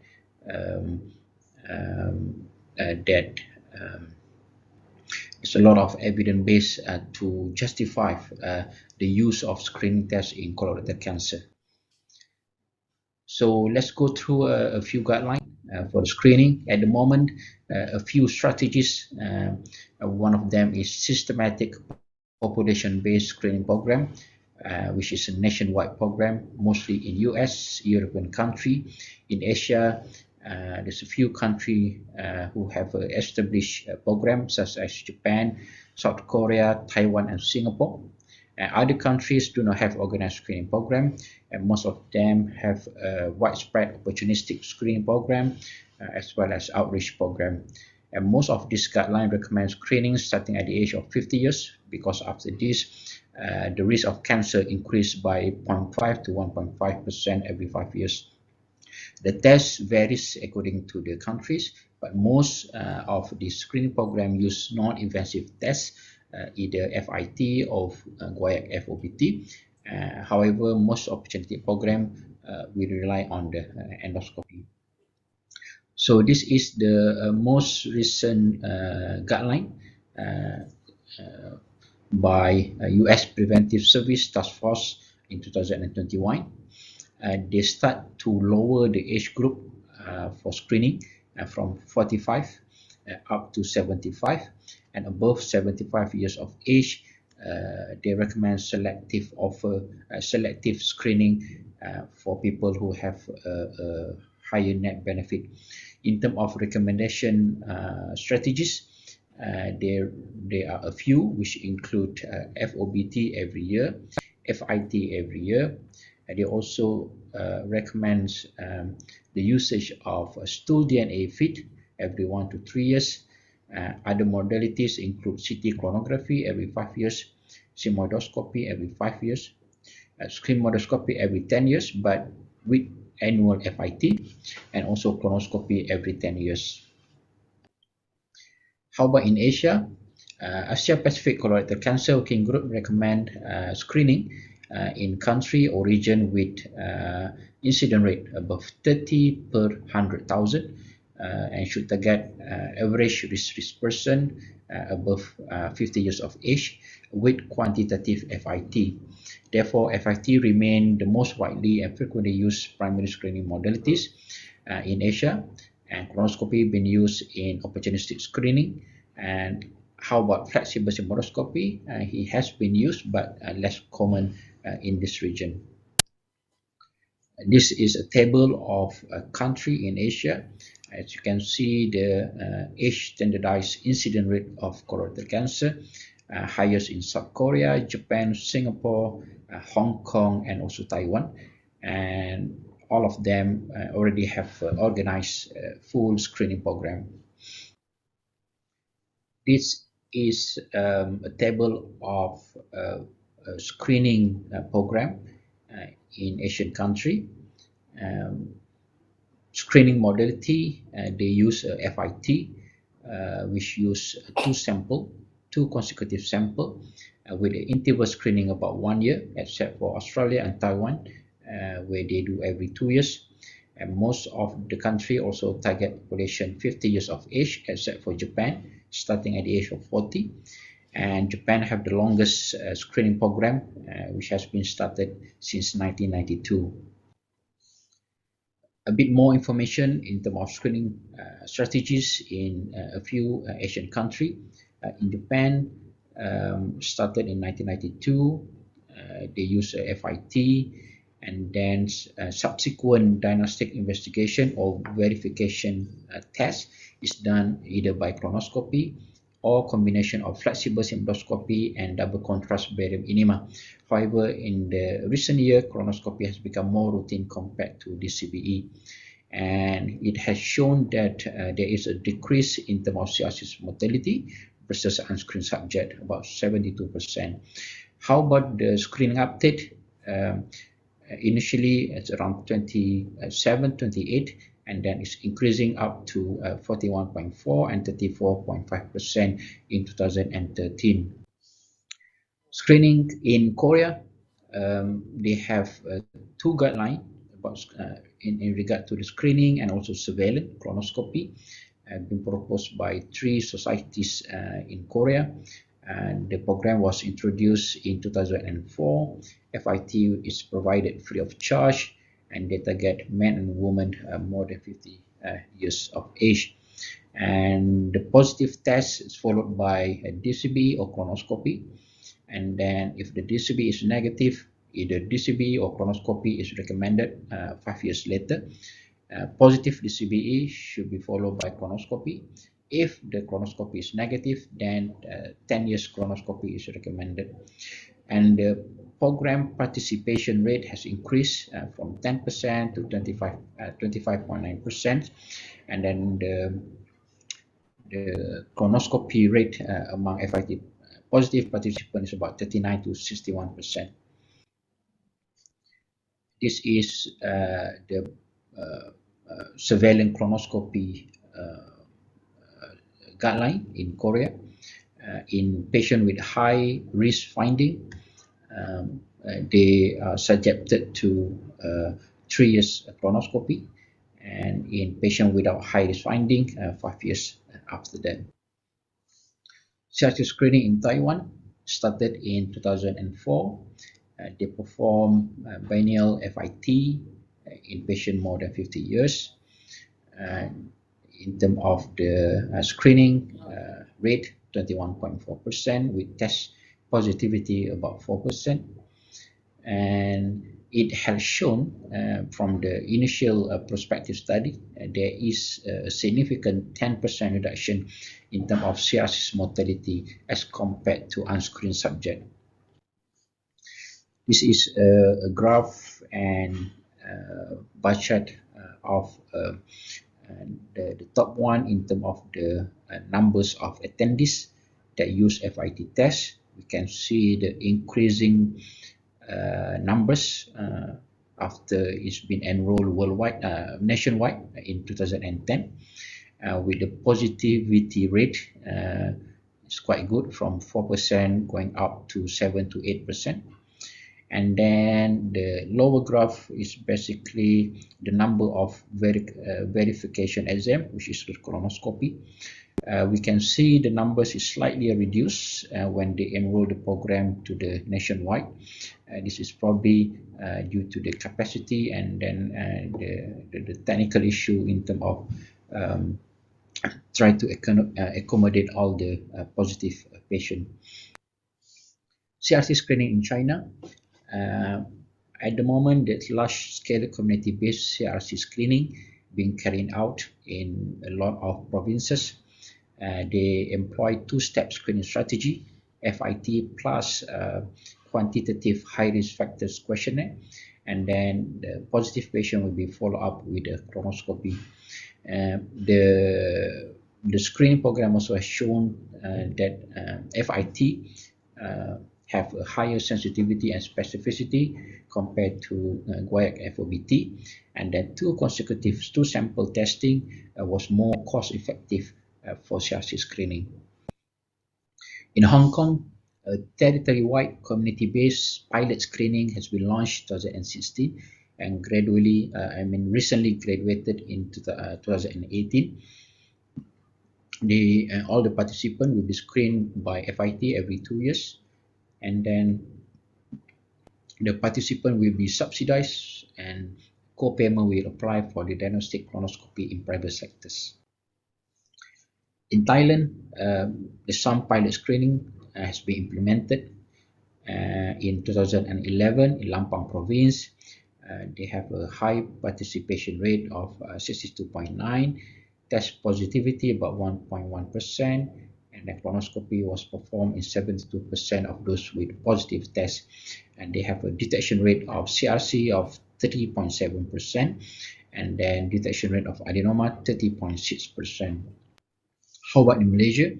In Malaysia, we have a kind of a sporadic opportunistic program. Some regions have a pilot study, although we don't have a uniform organized screening program. So one study has been done in Johor, southern Malaysia. Over 3 years, 584 patients were included. We have a 15.1 positivity rate. However, is important to note that only half of the positive patients are willing and proceeded for colonoscopy. And in terms of the annual follow-up for FOBT, again, the number is quite low. Only 1.1 to 2.2% of the patients return the next year for repeat testing. In terms of the results, out of patients going for colonoscopy, about 30% have adenomatous polyp, and about 9% have colorectal cancer. What is the long-term impact of CRC screening? This is based on a few cohort study and randomized control trial. All of the screening tests has shown a good impact in terms of reducing the CRC incident and also CRC mortality. Although the direct visualization, for example, colonoscopy and flexible sigmoidoscopy, has a higher rate to reduce the CRC incident as compared to the fecal-based test. We can see in terms of data from the US, over the time after starting the screening program, the incident rate and the mortality rate start to decrease over years. This is another data from the modeling statistic. It shows that quite a lot of cases per 1,000 in terms of the occurrence of CRC, and that can be avoided by implementing the screening test, regardless stool-based or invasive test. This is another data in terms of incidence and mortality of colorectal cancer in country that implemented screening. This is the group with slowly increasing incidence.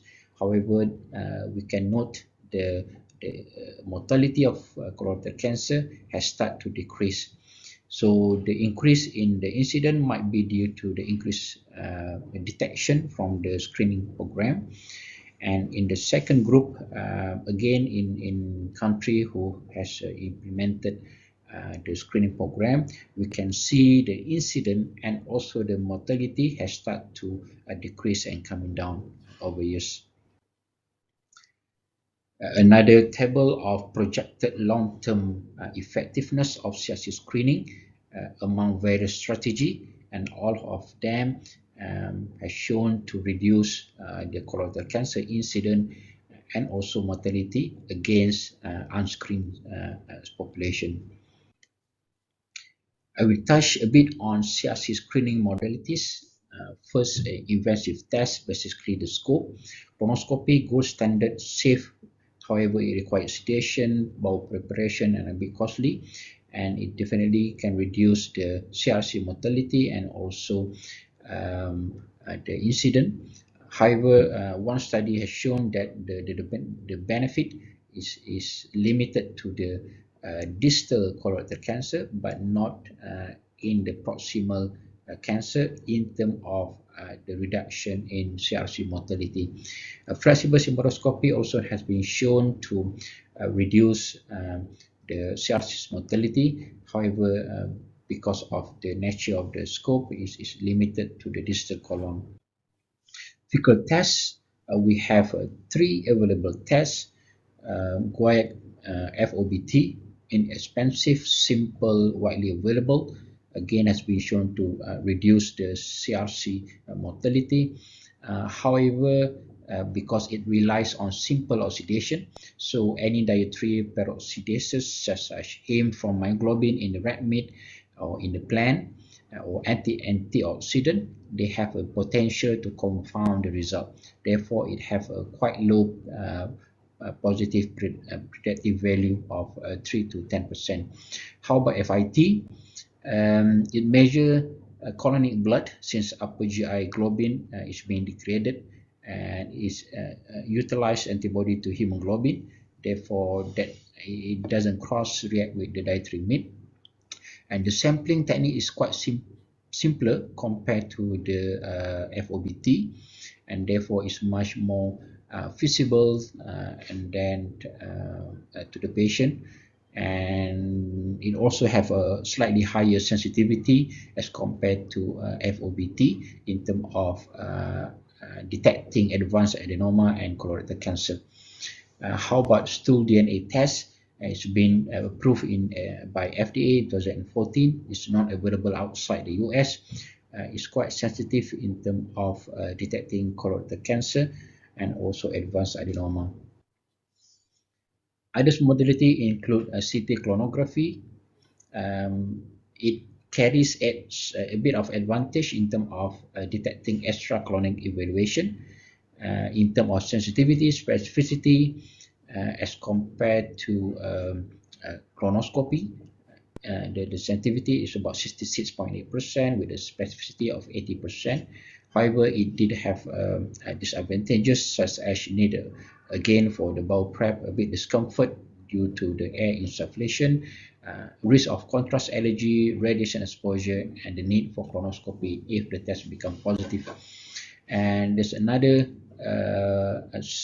non-invasive method using the methylated septin-9, which can be found in the tumor DNA from the GI tracts, and it's been approved to be used in 2016. Again, not available outside US. However, it might be used in patients who refuse invasive tests as a primary screening for CRC. These are a few tests in the development for the screening. In terms of blood-based, utilize the DNA and also imaging-based capsule colon, CT capsule, as well as MR tomography. It's the same. Okay. So how about CRC risk prediction score?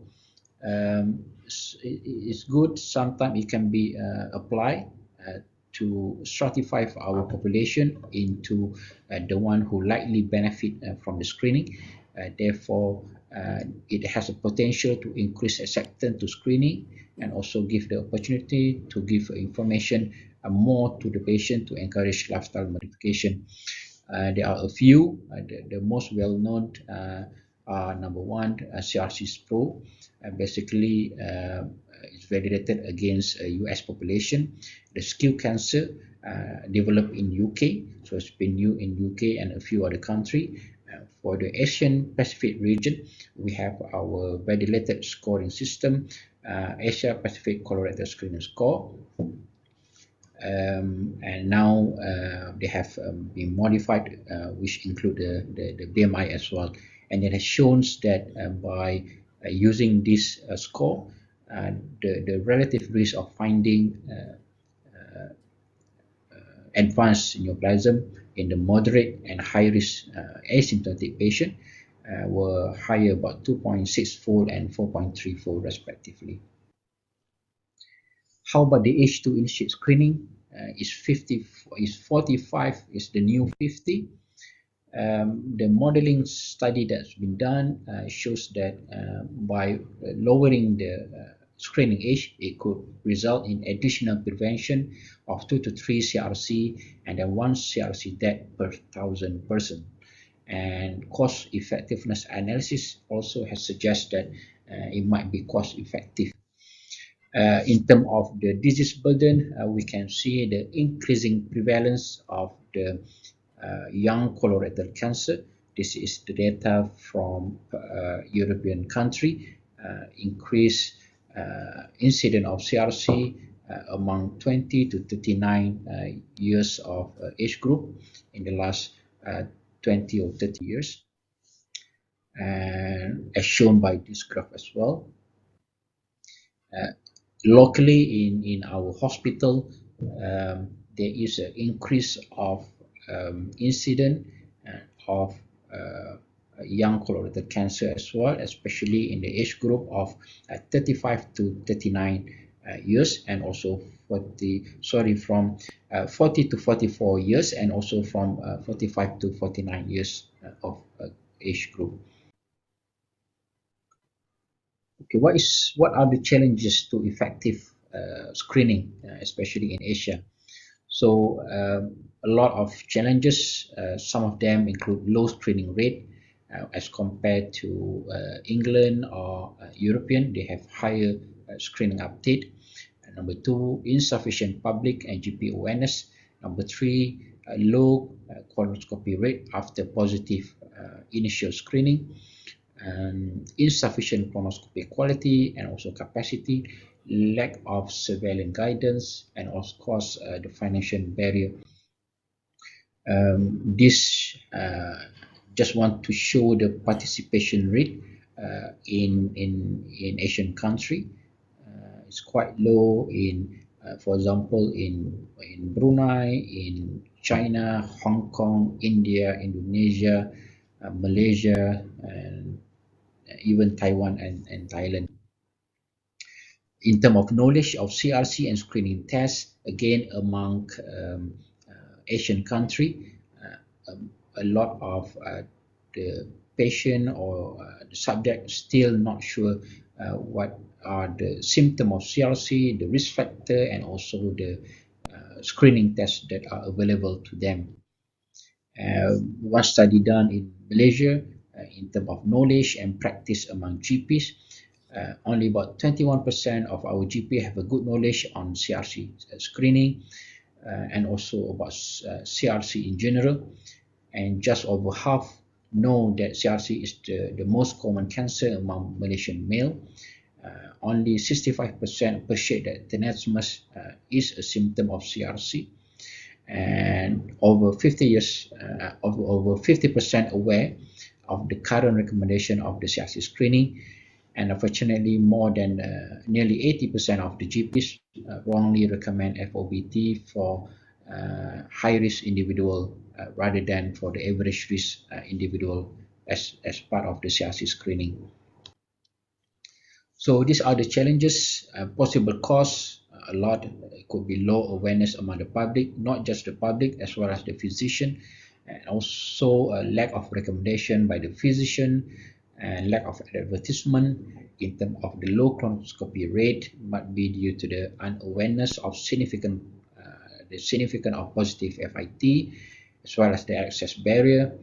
In terms of the colonoscopy quality, might be due to the inadequate training, insufficient funding, and lack of surveillance guidance. So a lot of things should be done to counteract the challenges and the possible causes, and multidisciplinary and also co-partnership, especially between the government, NGOs, public, private, to encounter or overcome those challenges for CRC screening. So in terms of setting up CRC screening program, number one, piloting is very important. It can test the feasibility of screening in the community, identify the potential problem, therefore improve infrastructures and allocate the necessary resources beforehand. And number two phase is develop the infrastructure, which is setting up invitation or screening test delivery system, establish the lab, securing sufficient colonoscopy capacity as well as the staff resources, and then develop a good healthcare team for the disease treatment. And of course, therefore, lastly, monitoring is very important, evaluation of the program. Therefore, it can be optimized further, and several screening indicators should be implemented and regularly monitored as well. And these are the indicators that can be applied. We can divide into short-term, mid-term, long-term. The eventual long-term indicator for screening would be to reduce the CRC incident as well as the mortality.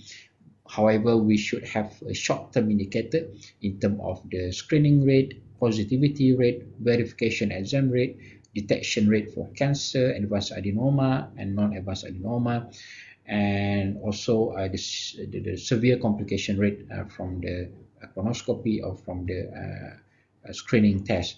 And the midterm indicator should include any occurrence of interval cancer, and also we need to look at any stage shifting from probably from this severe to moderate or mild stage.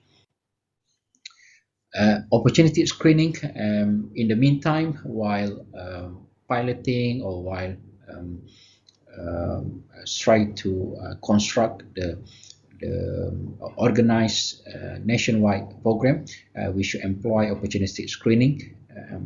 It referred to provider-initiated screening when seeing a patient. Three broad strategies we can apply. Number one, risk stratification. And colonoscopy should be offered to the patient with highest or with the high risk probability, and then the rest, for example, FIT can be offered to the low and average risk. Multiple option, various screening strategies should be explained to the patient. For example, scope, FIT, FOBT, CT chronography, and so on. And then sequential, if the preferred test is being declined by the patient, they should be offered for the second or third option, because the best screening test is actually the test that can be done. So these are some evident gaps and opportunities that we need to look in the future. And as the conclusion, number one, CRC incident is increasing in Asia, and therefore there is an urgent need for organized outreach screening program. And we have to note that young CRC is becoming more prevalent nowadays, and therefore CRC screening with FIT is a feasible and effective way to reduce CRC incident as well as the mortality. We need to encourage pilot programs among Asian countries, among countries that have moderate incidents who haven't employed or established the nationwide screening program yet. And this is important as well to share on the feasibility data. And in the meantime, we should optimize the opportunistic screening, the pilots program, need to educate people, increase public and physician awareness. And lastly, continuous monitoring of the screening indicator is very important, so that the performance of the screening can be kept at the highest level. With that, I would like to end my presentation, and thank you for listening. Okay. Thank you very much for lecture from Professor Hyun from Malaysia Society of Gastroenterology and Hepatology. And now about 6:30 p.m. I'm stop here. I'm sorry, Professor Hyun, and I hope to see you again. Now I invite Professor Myung from the President Kasit to closing. And thank you very much.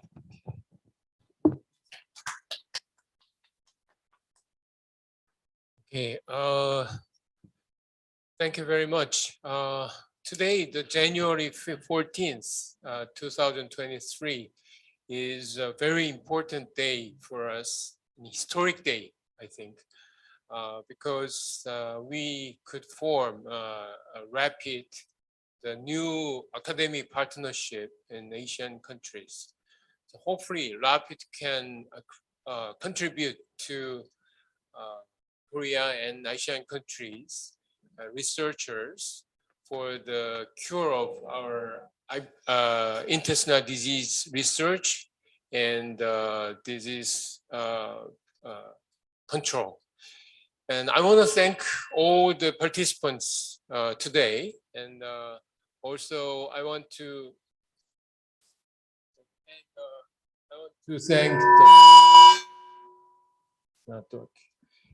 thank all the participants from all RAPID member countries, and especially the Vietnam Society of Gastroenterology for preparing this wonderful symposium. And I want to also thank the International Academic Exchange Committee of CASIT and Professor Hyun Gun Kim for great effort to the formation of this RAPID meeting.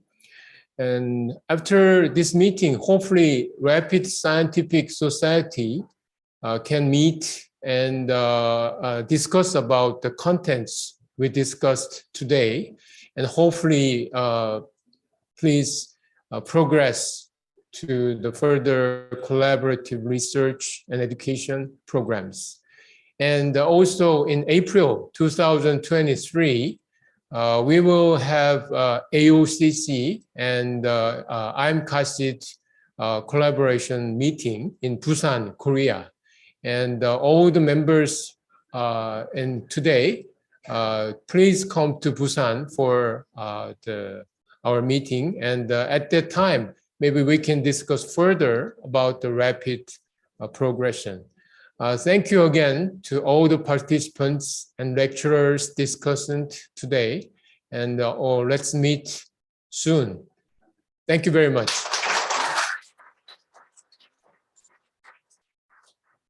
Thank you, Professor Myung. And now I would like to invite Professor Hyun on behalf of VNAGE to have some closing remarks.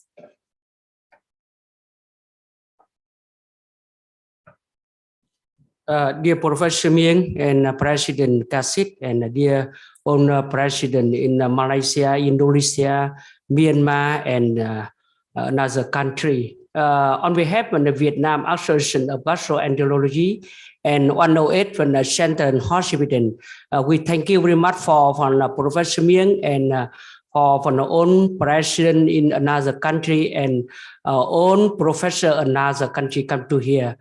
We are very happy, and I hope so in the future to meet again. And VNAG and 108 and would like to